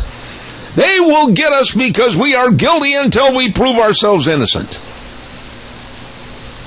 How despicable. And then they made a statement. I think it was Lois Lerner or someone else at one of the hearings. Well, we don't get any respect. Why should you? Why should you? Time for the weather, brought to you by Gano Landscaping and Sprinkler Service. Oh, Scott and his crew are good. Now, again, I want to stress the fact that the weather sounds like it's going to be really, really nice. Indian summer weather, 80s, oh, beautiful. But don't be lulled into a false sense of security, because if you've got sprinkler systems, better get your name on the list to get them blown out, because all of a sudden old man winter, old man chill is going to come in here and say, oops. You better check out maybe new sprinkler lines if you don't get them all blown out, along with tree trimming and pruning and everything before winter. At Gano Landscaping and Sprinkler Service, 438-2485 or 431-8733. Here now, the weather. Well, let's take a look at weather for this Wednesday, October 6th. Honestly, not going to be too bad, and this high-pressure system is going to be sticking around for at least the next 10 days. Looks like partly cloudy skies, high of 76. Tonight, overnight low of 50. We do have a slight chance of thunderstorms for tonight. Looks like more clouds are going to be moving in, but for tomorrow, partly cloudy skies, high of 76 with an overnight low of 46. Friday, warming up possibly to 81 with an overnight low of 48. Saturday, possibility of mid-80s. They're saying 84 with an overnight low of 52. Then for Sunday, dropping back down to about 70 degrees, and then mid-70s for Monday. Yesterday's high was 72. Tonight's sunset is at 7:06. That's your weather forecast for Zeb at the Range. Thank you, Gina. Gano Landscaping and Sprinkler Service bringing you the weather. Trimming, pruning, removal of tree limbs, emergency work, and blowing out your sprinkler lines. Call them today at 438-2485 or 431-8733. Gano Landscaping and Sprinkler Service. How about some calls?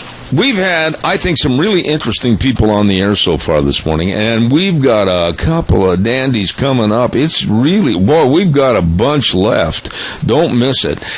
Give us a call about anything we've talked about so far this morning. I would love to hear from you, so give me a jingle at 436-2244, 1-866-927-4587. While I'm waiting for your call that I know is en route right now, Red's Trading Post, 203 Fifth Avenue South in Twin Falls. I said this yesterday, and I stand behind what I said. I think now is a very critical time for you to consider buying a firearm to protect you, your family, and your property. At Red's Trading Post, they have a large selection of firearms from Browning, Beretta, Weatherby, Ruger, Benelli, Smith & Wesson, and Winchester. They also have all the ammo, and they've got all the accessories. And they've got the knowledgeable people that can help you find just the right firearm for you. Since 1936 in historic Old Town Twin Falls, Red's Trading Post, 203 Fifth Avenue South. You stop in and see them today.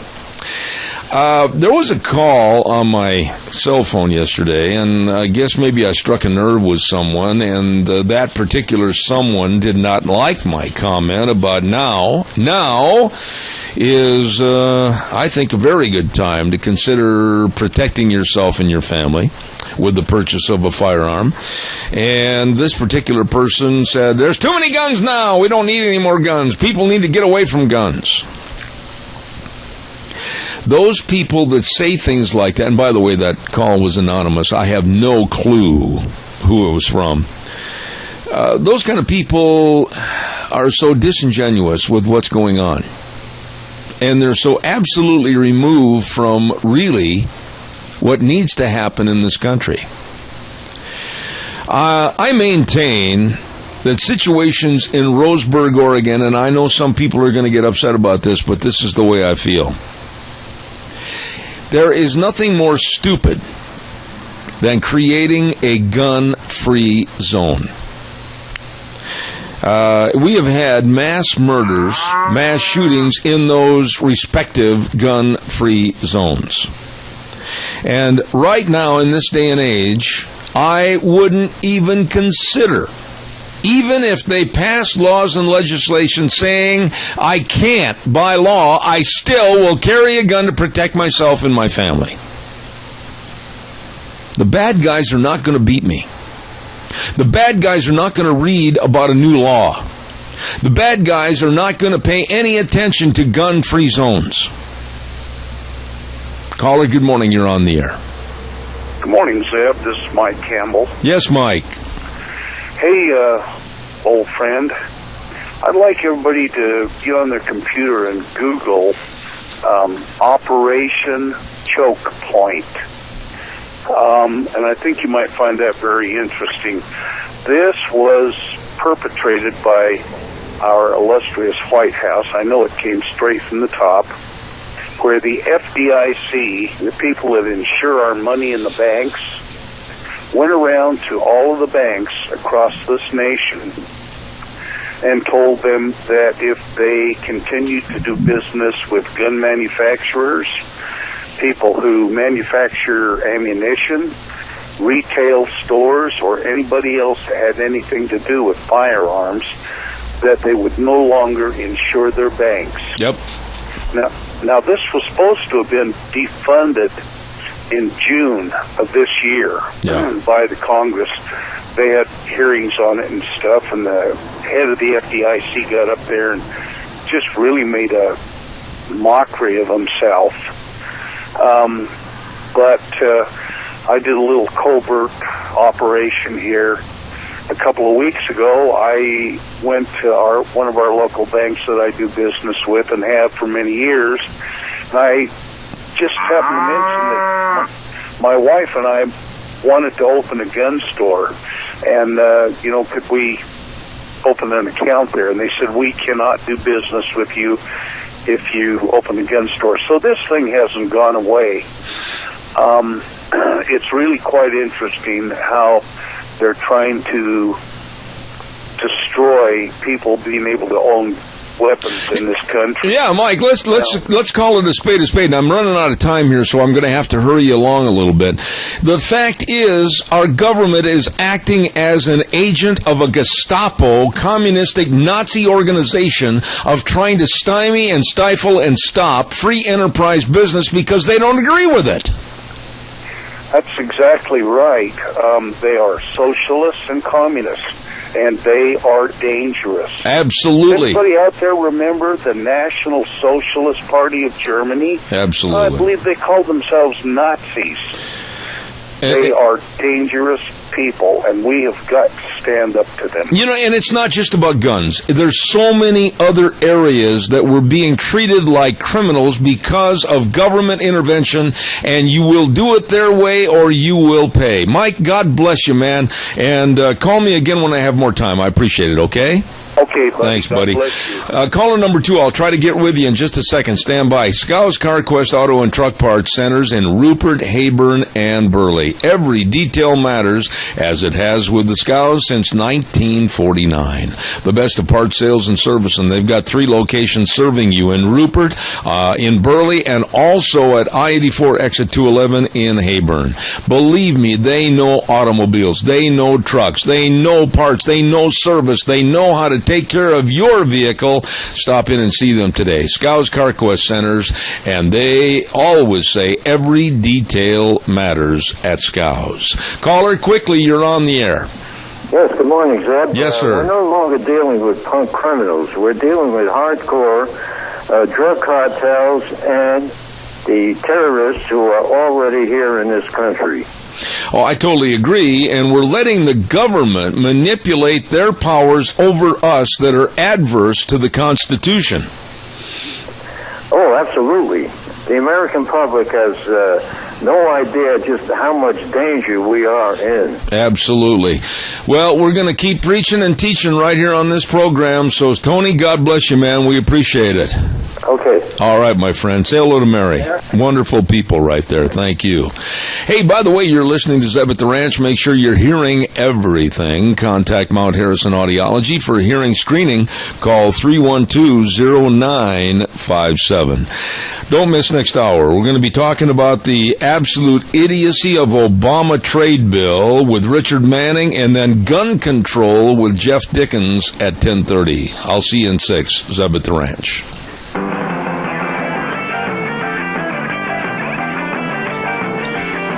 Oh my! Welcome back to our last hour, and this is really going to be an interesting hour. I'm Zeb Bell at Zeb at the Ranch with our major sponsor, your Magic Valley Les Schwab Tire Centers, all 7 locations serving you, along with some of our great advertisers, including Western Way Services, always at your disposal. Get on the route service today. Have your garbage picked up. It's gone. 734-6969. And our friends at Valley Country Store at 910 South Oneida in Rupert. Everything, and I mean everything, for the farm, the home, and the ranch at the Valley Country Store.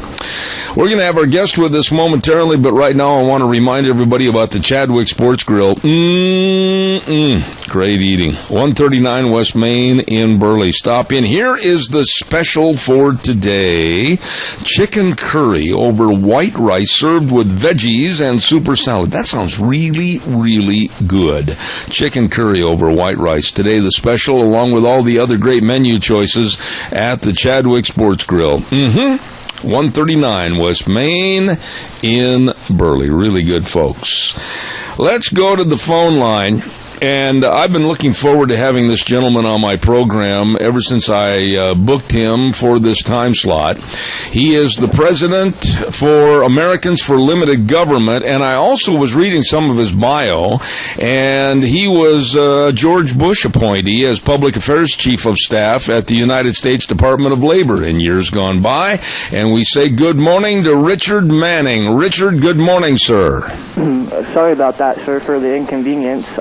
You guys wouldn't have a backup number for him, would you? I'll tell you this. Keep trying the 202-744-4427 that I gave you. Yes, and then Deanne is en route to the office right now, and she's going to, I'll give you one other number, 1-858-472-4285. Got it? 4285, right? Yep, that's right. Get on the phone and keep calling. And keep trying to get a hold of him, too, please, right away. Sometimes people forget. You can book them the day before, and, oh, yeah, I'll be there at my desk. And they forget.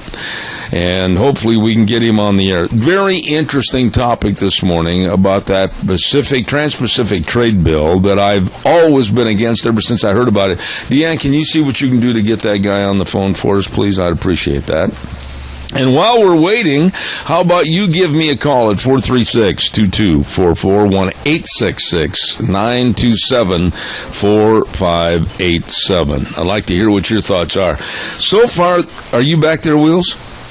Oh, I thought I heard him say something. So far this morning, we've been talking about a Bakersfield, California mom that stood up and said no to teaching her son at the Bakersfield school system about the 5 pillars of Islam. God bless her. I'm glad she stood up. We've been talking about how Hillary Clinton wants the millennials, the college students, to get free college. Yeah, if they want to go to a community college or a state college, yeah, we'll pay for their tuition. To the tune of where it may cost us as taxpayers, $35 billion with a B dollars per year. We've talked about that, and boy, I mean, we had some excellent calls on that.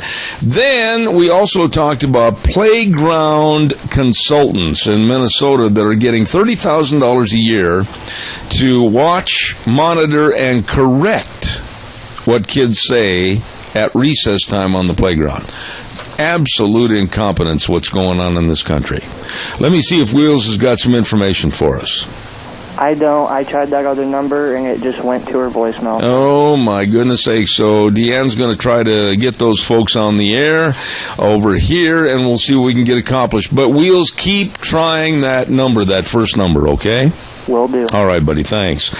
In that case, as I sit in a very frustrated attitude right now, because I really wanted Richard Manning on the program this morning, give us a call and we'll talk about anything you want to talk about for the next 5-10 minutes or so. Do you believe that you and I are acting in a too white manner? I said it right. That we're acting in a too white manner. Now, listen to this, and I'm infuriated by this. students at Portland State University are being taught by, and I'm just going to call this woman what I think she is, an idiot, Professor Rachel Sanders. And she is teaching a white privilege course in an attempt to end racial inequality in America. This is nothing more but racism in reverse. And they get away with this. They get away with this. Caller, good morning. You're on the air. I had a quick question for you. When you were talking about the schools and the playgrounds and whatnot, you mentioned an incident that had went on with a principal at Jackson Hole. Yes, ma'am. I missed that story. Could you recap for me? I'll basically kind of give a summation as to what we talked about day before yesterday. And I'll hang up and listen. Oh, okay, good. Thank you very much. I appreciate that. What happened was, and we're still trying to get this principal on the air, we had a story come across our wire service, and it was verified by the Daily Caller back in Washington and also New York, that Jackson Hole High School principal Scott Crisp, S-C-O-T-T, and the last name C-R-I-S-P, made a decision that he was going to stop and cancel American Pride Day over at Jackson Hole High School. And he said that some immigrant students would feel sad and left out. And I really came after this man the other day on the radio, and I'm going to continue to come after any student leader, a principal, superintendent, or whatever, school board member, that hasn't got the sense that God gave a billy goat to realize this is the United States of America. This is the country that is providing all the tools necessary for young people to learn and excel and do whatever they want to do in a free society. And we can't have an American Pride Day? I think, and I said this the other day on the radio yesterday, that I think all parents should go to their respective schools and say, how come we can't have an American Pride Day at your school? And look at these principals, look at these superintendents, look at those school board members in the eye and ask them why we can't have more American pride in our school systems. And I'm totally embarrassed for the fact that here in this great country of America that has done so much to help not only its citizens, but also done so much with the blood, sweat, and tears and lives of our American soldiers to help others all across the world. And we have and I'll call it as I call him, a stupid high school principal in Jackson Hole, Wyoming, cancel an American Pride Day because immigrants might feel sad and left out. Your thoughts. Give me a call, 436-2244, 1-866-927-4587. And then, within the same vein, we have a Portland State University professor teaching white privilege, condemning us as white people for racial inequality in America. And then I also see that another teacher by the name of Ta-Nehisi Coates, and this is a man, in his recent book, Between the World and Me, called The First Responders at 911, Menaces of Nature. You see what's happening in this country? You and I, us whiteys, are being condemned by the minorities because they want more, they want a lot more, and they don't want to work for it. That's the bottom line. They don't want to work for it. And I sat back and I thought, from Revolutionary War all through our history, it's certainly not our fault that it was the white race that was dominant. It's certainly not our fault that George Washington was white. It's certainly not our fault that Abraham Lincoln was white. It's certainly not his fault that Robert E. Lee was white. It's certainly not the fault of anyone that George Bush or Franklin Delano Roosevelt or John F. Kennedy or even now Barack Obama is black. It's not the fault of anybody. But these people want to play the race card. They want to say, oh, well, we've been under the thumb of Whitey. I looked under both my thumbs this morning, and there's nobody underneath there. I looked really hard. And I am sick and tired from the fact that I'm a Caucasian of being blamed for everybody else's shortcomings. Maybe you don't have a new car, black man, or Mexican man with brown skin, or Asian man with yellow skin. That's not my fault. That's not my neighbor's fault. Look in the mirror and try to better yourself by using your own wits, wisdom, and talents, and better yourself and get that new car. Don't blame me because of my skin color. And now they're starting courses at various universities and colleges across the country that are blaming us, the Caucasians, for all the ills of the world because we're white. Caller, good morning. You're on the air. How are you this morning, young man? I'm teed off as heck. Well, I'm just kind of the subject you're talking. If these people come to this country, they don't like it, get back to where they come from. Amen, and I'll help provide the money for the ticket. I will too. All right, Dale. God bless you, man. Thank you. Thank you. You know, are you embarrassed because you're white? Are you embarrassed because you and your wife and your family worked hard maybe to build a ranching or a farming operation or whatever? Are you embarrassed about that? You shouldn't be. You utilized the talents that God gave you. And to think that now they're teaching in school that white people are suppressive. White people are evil.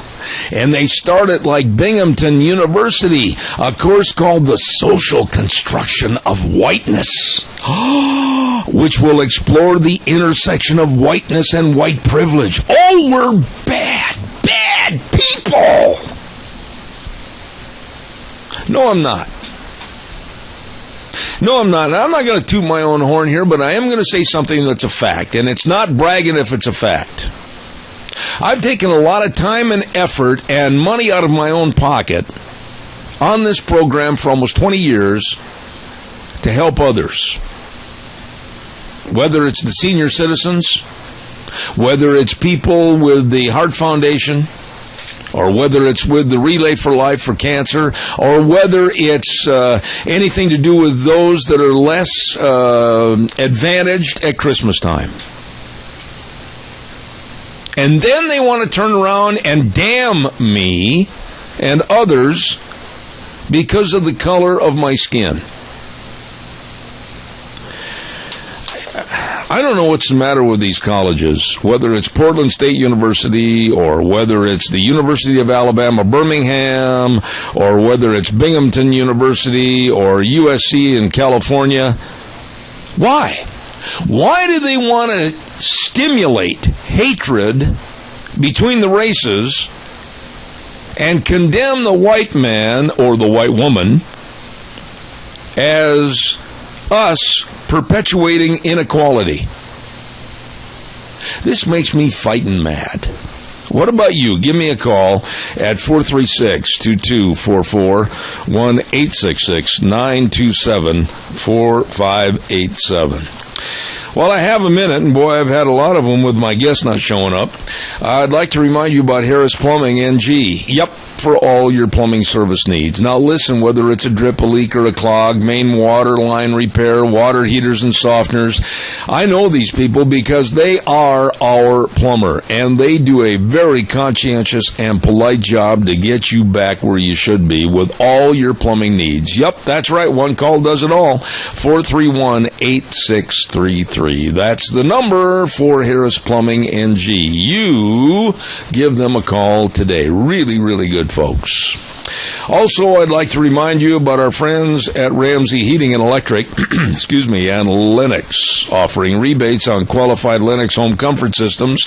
Whether it's a gas furnace, air conditioner, or a heat pump, you and your family will enjoy the comfort and save money. Remember, Ramsey Heating and Electric and Lennox, where they provide warm winters and cool summers. What are your thoughts? Are you embarrassed because you're white? Oh my goodness, we can't go to the grocery store. Let's get a ski mask. Let's cover up our arms. Let's wear gloves. Why, we don't want to show anybody that we're white. Why, we should be ashamed. Isn't this completely ridiculous? And there is no wonder in my mind as to why, and I'm going to point my finger right at Obama, right smack dab at Obama and his administration, for furthering, promoting, and adhering to more of this racial inequality garbage to create more unrest in our society. I'm aiming my finger right at him and blaming him. They are the big racists. Not me.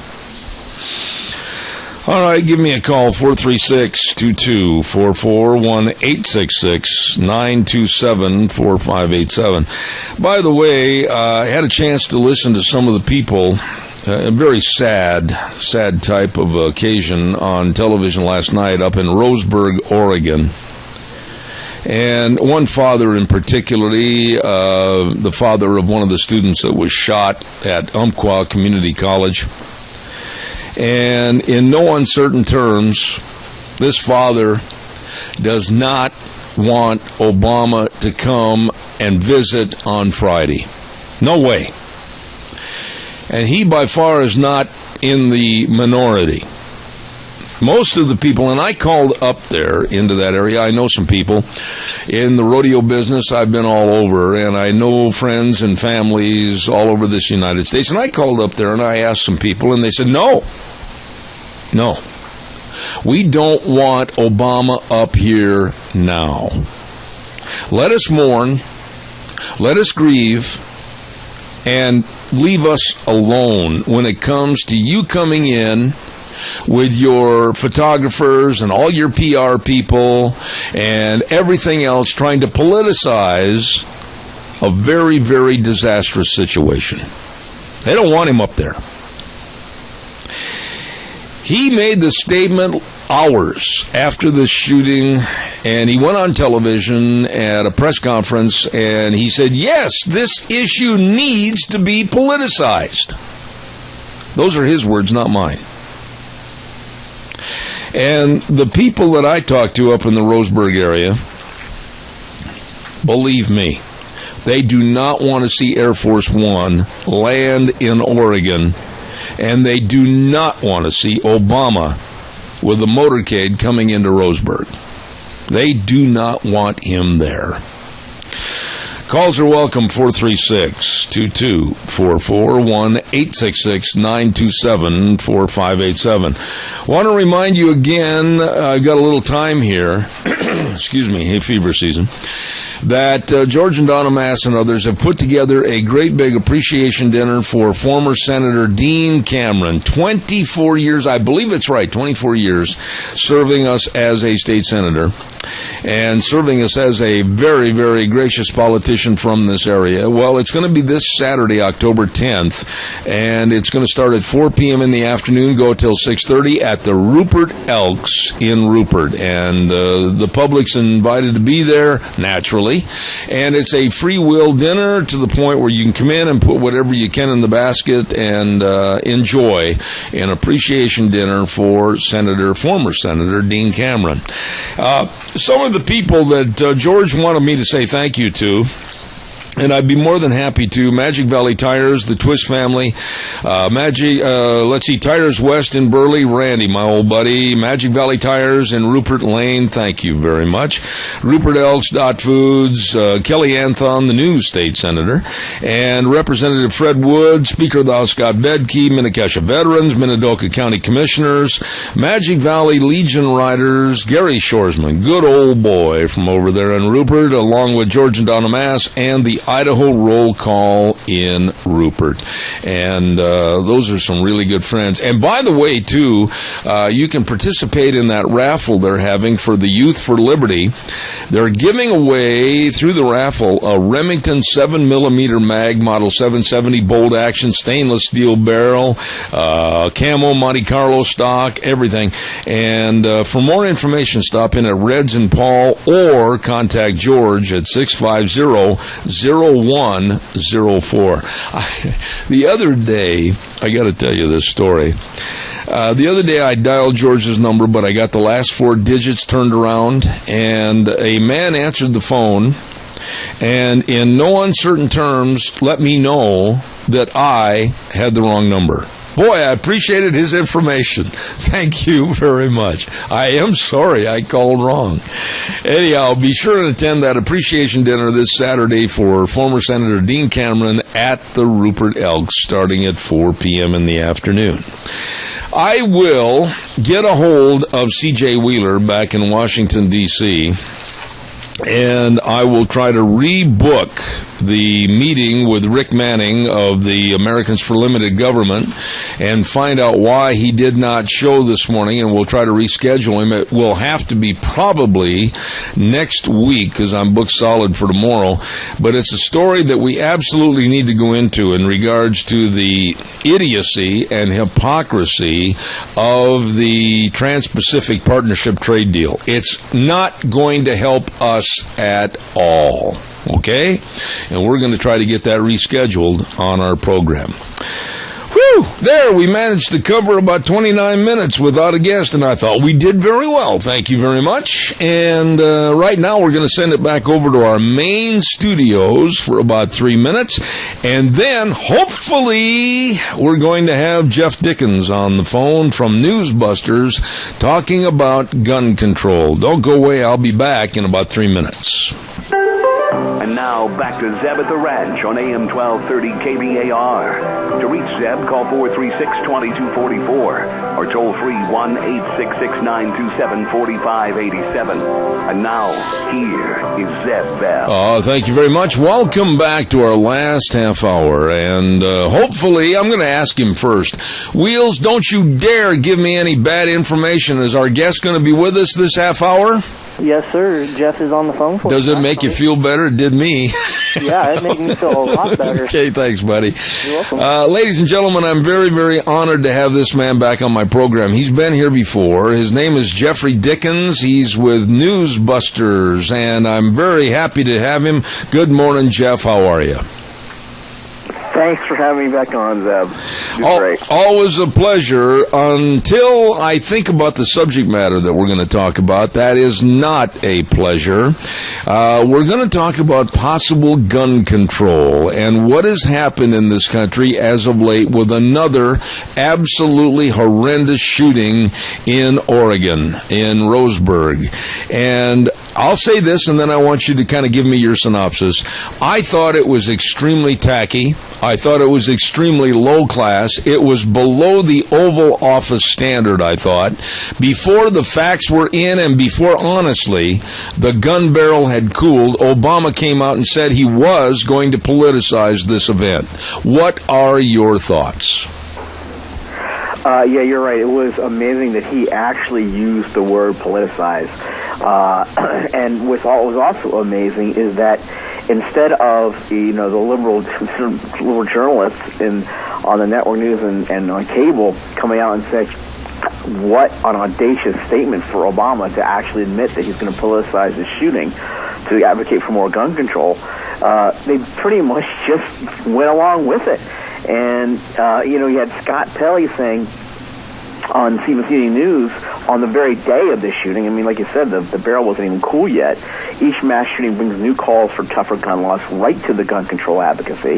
You have Nancy Cortez, his colleague, saying sympathy and best wishes are all about the victims' families can expect from Congress, she snidely said, because it has not seriously debated strengthening gun laws since 2013.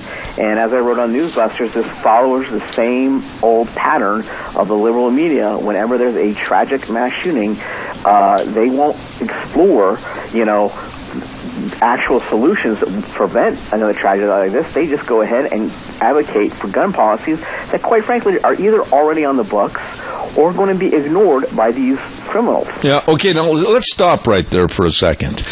What you just read about Scott Pelley and Nancy Cortez, when I read your story, I was more incensed, and I'll tell you, just cowboy mad, when I read her comment that sympathy and best wishes are all about the victims' families can expect from Congress. That was so insidiously demonic. I'm going to use that word, because she was laying blame at the foot of Congress that absolutely didn't, A, have anything to do with the shooting, or B, no new laws or any perpetration of new laws would have stopped this situation. How dare the news media act like judge, jury, and executioner?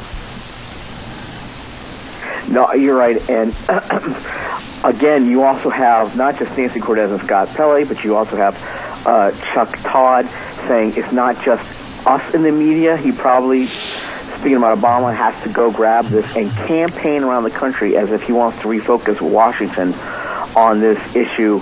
Again, as you pointed out, Nancy Cortez was obnoxious, but this is what they do. They go ahead and they carry the water. And as your listeners probably know, all they're doing is advocating policies that are going to just affect and hinder law-abiding citizens, instead of focusing on a solution like this is the Oregon shooting was a gun-free zone. Well, so you put a sticker on the school or a sign that says no guns allowed. Like, that's really going to stop a shooter? We already know that this is how many gun-free safe, quote-unquote, gun-free safe zones are there going to be a mass shooting before the media realizes, not that they care, because all they want to do is advance the Democratic agenda, but they've got to realize that this provides a target. Yeah, but Jeff, you can criticize me for this, and feel free to do so, because you have the expertise of being around these people every day back where you work. I'm just going to come out and go to the bottom line. I'm not going to mess around with all the balderdash in between. The media and the left, they want nothing more or nothing less than a complete gun confiscation in this country from legal gun owners like myself. They don't want guns. They want them piled up like Nazi Germany and destroyed. Am I wrong? You're not wrong. In fact, there's a quote on newsbusters.org and this video with it from Mika Brzezinski on MSNBC's Morning Joe, where she's talking to Joe Scarborough about this, and they talk about, Obama saying, in his speech saying, let's look at Australia. And Mika Brzezinski, let's look at Australia.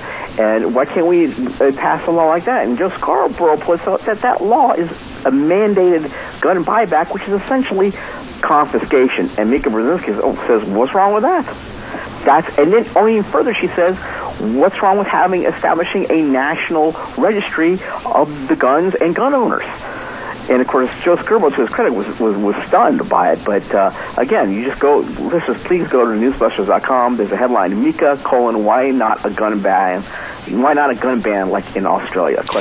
Here, you're right. That's what they're going for. Absolutely. And here is a little bit more on the truth as to what happened in Roseburg, as it did with the Adam Lanza and other stories. A lot of these kids, a lot of these absolute kids that were raised with mental problems and mental incapabilities that were not treated, are growing up in broken homes without their dads, And the mothers are pacifying these young men with guns, going to shooting ranges. Instead of taking them to qualified doctors and getting them help, they're literally throwing them into the public with guns, and this is going to happen again. Would you agree with me? Yes, I think, unfortunately, we're going to see this more and more. You know, Zev, if I can tell you, I've been following these mass shootings since even before Columbine, going back to like Pearl, Mississippi, and Paducah, Kentucky, and I can tell you the one thing that, again, I think the media does not. They ignore, or they don't spend as much time on, is the fact that in all these cases there are multiple red flags. These kids, they're sick, and they practically announce what they're going to do, and because either parents don't want to get involved, or they're too quote unquote busy, or school officials don't want to face angry parents, or they're worried about a lawsuit, they don't step in and say, look, this kid needs. You need to look at this kid, or he needs some help, and they don't do it. And it's really sad. And I wish the media would spend less time focused on the tool that these shooters use, and being the gun, and focus more on why is it that these kids always have red flags. And that's just the kid shooters, the adult shooters. They always leave red flags on the internet now too, Facebook posts, and focus on preventing that and getting to them before they act. All right, now let me throw this at you. And again, I asked you to come on this program, and I value your opinion, and I'll throw my thoughts, and then you can go ahead and tell me I'm wrong. I look at Newtown, I look at Aurora, and I look at Columbine. And I look at all three of those where we had a absolute travesty and a loss of human life, young lives that could have gone on to be lawyers and doctors and maybe change the world or whatever. But all three of those could have been avoided, in my opinion, had people stepped in and said, your son has a problem and we demand that you do something. Amen. You're exactly right. You're exactly right. So how do we get to that point, though, Jeff? I mean, there is a slippery slope right there. The media is avoiding it. Politicians are avoiding it. Local folks don't want to say, well, little Johnny Smith down the road, he's nuts. We got to have him checked out. How do we get the problem solved? It's really tough. I think it's basically people in their own local communities need to step up and solve it, because you're not going to get any help in terms of tangible laws that will actually prevent this from the Democrats and in Congress that are in the media that just want to advance the gun agenda. I think because it's about control. But quite frankly, I think another solution. They want to take guns away, or make it harder for law-abiding citizens to own guns. And you have another possible solution is more guns. And the state don't understand that. It's like you look at some of these school shootings that could have been much, much worse, but they weren't, because why? Either there was an armed guard available that was there on the scene to either detain the shooter until more authorities arrived, or even stop the shooter, and B, a private citizen, like I may still check this, but I think it was in Texas, where you had a teacher who ran out of his classroom, went to his truck, grabbed his gun, came back, and stopped the shooter. Absolutely. Before it got worse. I think I read a statistic. Average response time of the police nationwide is 11 minutes. Well, are you going to wait 11 minutes and just tell the shooter, hey, please wait a few minutes until authorities arrive? Yeah. Or do you want someone there on the facility, whether it's a trained guard or a trained private citizen, to keep the shooting from becoming worse? These are the methods we know can stop or lessen the degree of the severity of these shootings. And the media, very rarely they'll mention it, but for the most part, they will not talk about self-defense by private citizens with guns. Okay, now, Jeff, let's turn our attention right now to Chicago, Illinois. My favorite baseball team is the Chicago Cubs. I'm wishing them great success tonight in their one-game playoff series with Pittsburgh to go on in the postseason playoffs. I had promised my wife a long time ago that if the Cubs made the playoffs again and potentially had a chance to go to the World Series, I would go to Chicago and absolutely enjoy the environment to be at Wrigley Field. I'm not going to go. If they go to the World Series, I will not go to Chicago because I'm afraid of Chicago. Chicago is nothing more than a shooting gallery.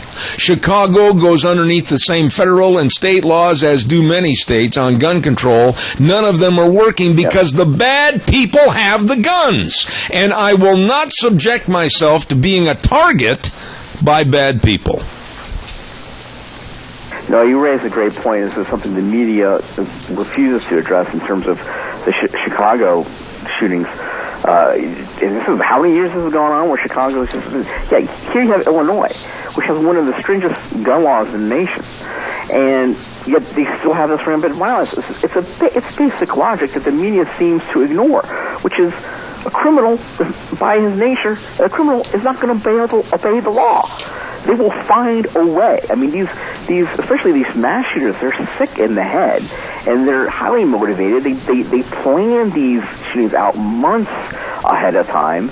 They're not going to let, a law in the books stop them from doing that. So the only way, I think Wayne LaPierre said, the only way you stop a bad guy with a gun is with a good guy with a gun. That's true. And now why, I'll ask you, because you are a major portion of the media with MRC Newsbusters, why can't the Chuck Todds? Why can't the Scott Pelley's? Why can't the simplistic-minded Nancy Cortez? Why can't they do their investigative reporting into finding out why the bad guys are still with the guns and us, the good guys, are having to cower behind closed doors with no protection whatsoever? Well, quite frankly, they're not willing to do it because they're Democrats. I mean, to put it bluntly, I mean, when they consistently advance the gun control agenda instead of looking at other solutions, that gun control agenda that they know the Democratic Party wants them to push. And quite frankly, many of these journalists, we've shown it at MRC.org and Newsbusters.org in our revolving door section. These are journalists that have worked prior in Democratic offices, and then they come into the media, and then once they leave the media, they go back into like a Democratic administration or congressional office. So the reason why you're seeing, a lot of these reporters and anchors tout the same gun control agenda as the Democratic Party is because they're former Democrats. Right. Okay, now I want you to look into your crystal ball a little bit, Jeff. We have 470 long days left of the Obama administration. I will maintain to you that Obama trade with that Trans-Pacific trade deal is going to be another disaster like Obamacare.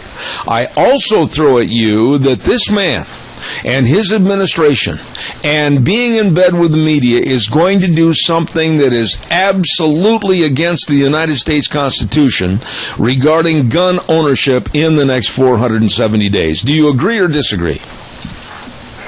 I would not put anything past this administration and its sort of wanton abuse of executive orders, which, by the way, is another issue the media has pretty much ignored. I mean, could you imagine if George W. Bush, in fact, we do know this, when George W. Bush did issue executive orders, they were like, oh, this is extra constitutional, and they went berserk. But when Obama does it, no, they don't care. So you think that I'm not that far off base, that we as legal gun owners, we that live in rural America, we that need protection because it could be as much as 45 minutes to an hour before a policeman or county sheriff's deputy could arrive at our property, we are going to be subjected to the evils of the world, and this president might take away our only sole source of protection. Well, I don't know how much damage he can do with an executive order, but we do know he has, as he says, quote, I have a pen. So who knows what he's going to do, and we know that the media won't do anything to object to any sort of executive order on guns. I don't know. Again, you're asking me to make a prediction, look at the crystal ball, I don't know, but we do know based on his past actions that he's willing to issue executive orders. He doesn't care about the Constitution. Absolutely.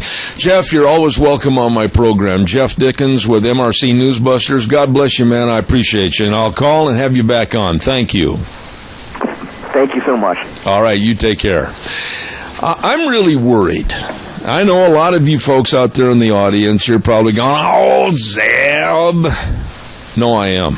I'm very worried.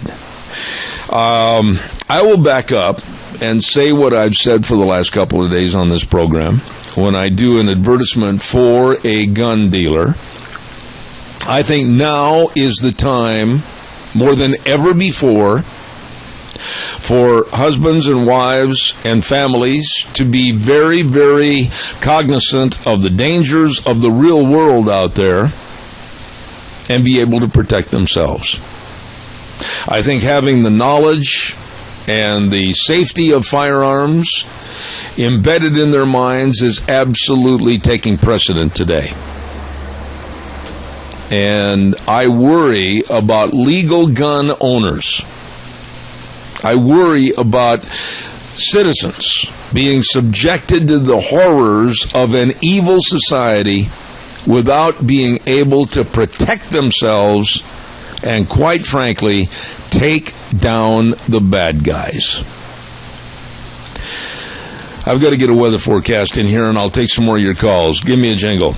Weather brought to you this hour by Scarrows Meats, 331 North Road, Jerome. Oh, changing the way we eat one delicious bite at a time. They guarantee everything that they sell, and everything they sell is delicious. They've got a shop over there at their location, and the premium meats are there, the marinated meats, smoked meats. Oh, it's delicious. Delicious! And all you have to do is stop over at 331 North Road, Jerome. Scarrows Meats, 324-7657. Here now is Gina with the weather. Well, let's take a look at weather for this Wednesday, October 6th. Honestly, not going to be too bad, and this high-pressure system is going to be sticking around for at least the next 10 days. Looks like partly cloudy skies, high of 76 tonight, overnight low of 50.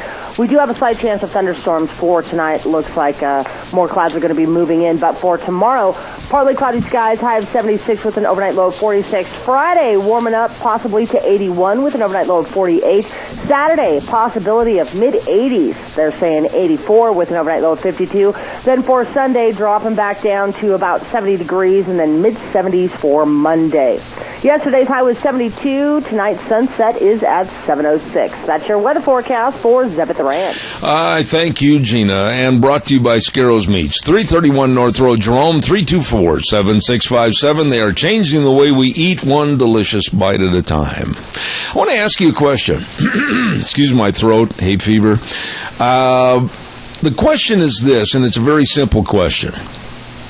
If all of a sudden, and it could happen all of a sudden, with the stroke of a pen or his phone, Obama makes an edict that our guns will be confiscated.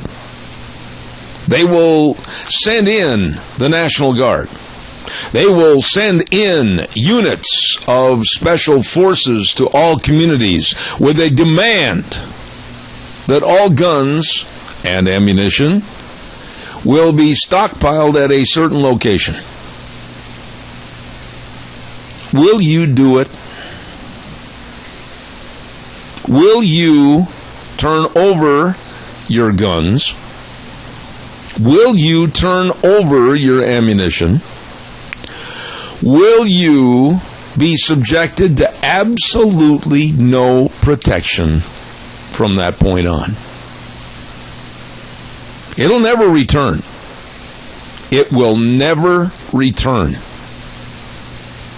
Once a country has done this to its citizens, it's over. The Constitution is gone. Our freedoms are gone. Our protection is gone. Will you turn over your guns with an edict from the government? Answer that. Caller, good morning. You're on the air. Good morning, Zeb. I was calling before you made your last comments, but absolutely I will not. At my age, they'll have to shoot me to get it.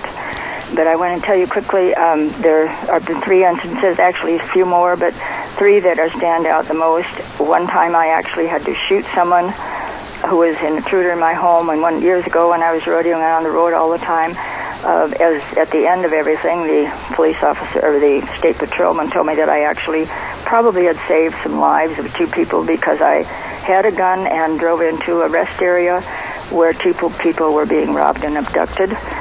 And another time, a similar instance when I was on the road. Had I not had a gun any one of those 3 times, either I or someone else would have been dead. I appreciate and I so much respect what you said. I, too, have had 2 instances on the road that I had my firearm ready and willing to be used. Fortunately, I did not use it or have to use it. But I will never subject myself to not being able to protect my wife and myself on any occasion. I will not give it up. Thank you for your call. God bless you. Thank you. You know, you got to think about this. They are villainizing the innocent and the legal people in this country. I think it's absolutely a crying shame, and yes, I did cry when I heard about the shootings at Newtown and all the other locations, including now Roseburg. But look at the circumstances. And look at the mental health issues that these shooters had. Broken homes, mothers willing to appease them in any way, shape, or form, and nobody really getting help. But yet, Obama politicizes this and comes after you and I and all the legal gun owners. You're bad! Caller, good morning. Quickly, I've got 2 minutes left. Yes, there's some talk that, it's been so many, and especially since Obama has taken office, and it fits their narrative. They're willing to literally have tragedy to push their agenda. Now, how do you prove any of this? You couldn't. But you see, this type of thing is so... Remember, it wasn't like this before Obama came to the presidency. That's right. I don't remember it being... Sure, it occurred, but nothing like the amount that we've got now.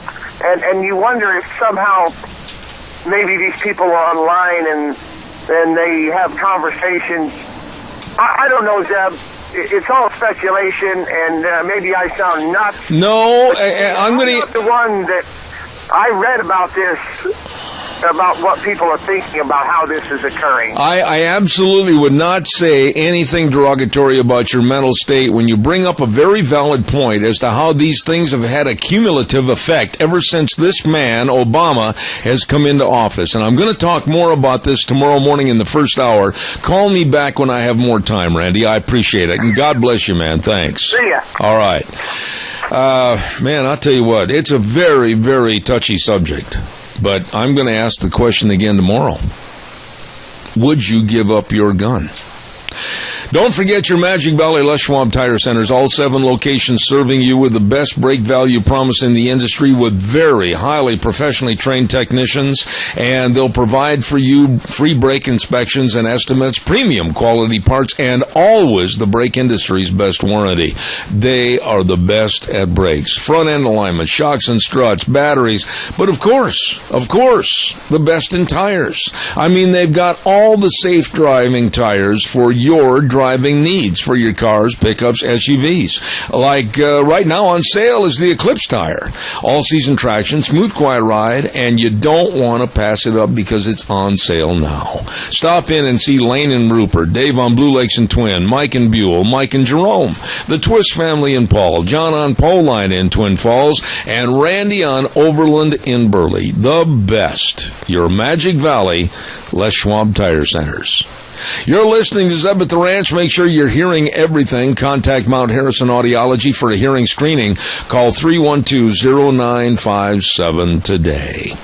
Ladies and gentlemen, thank you. Very good program, and I appreciate your calls. We'll be back tomorrow morning at 8:06 right here on Zeb at the Ranch, where I always say, and I mean it, the way things were are the way things ought to be. See you tomorrow. God bless.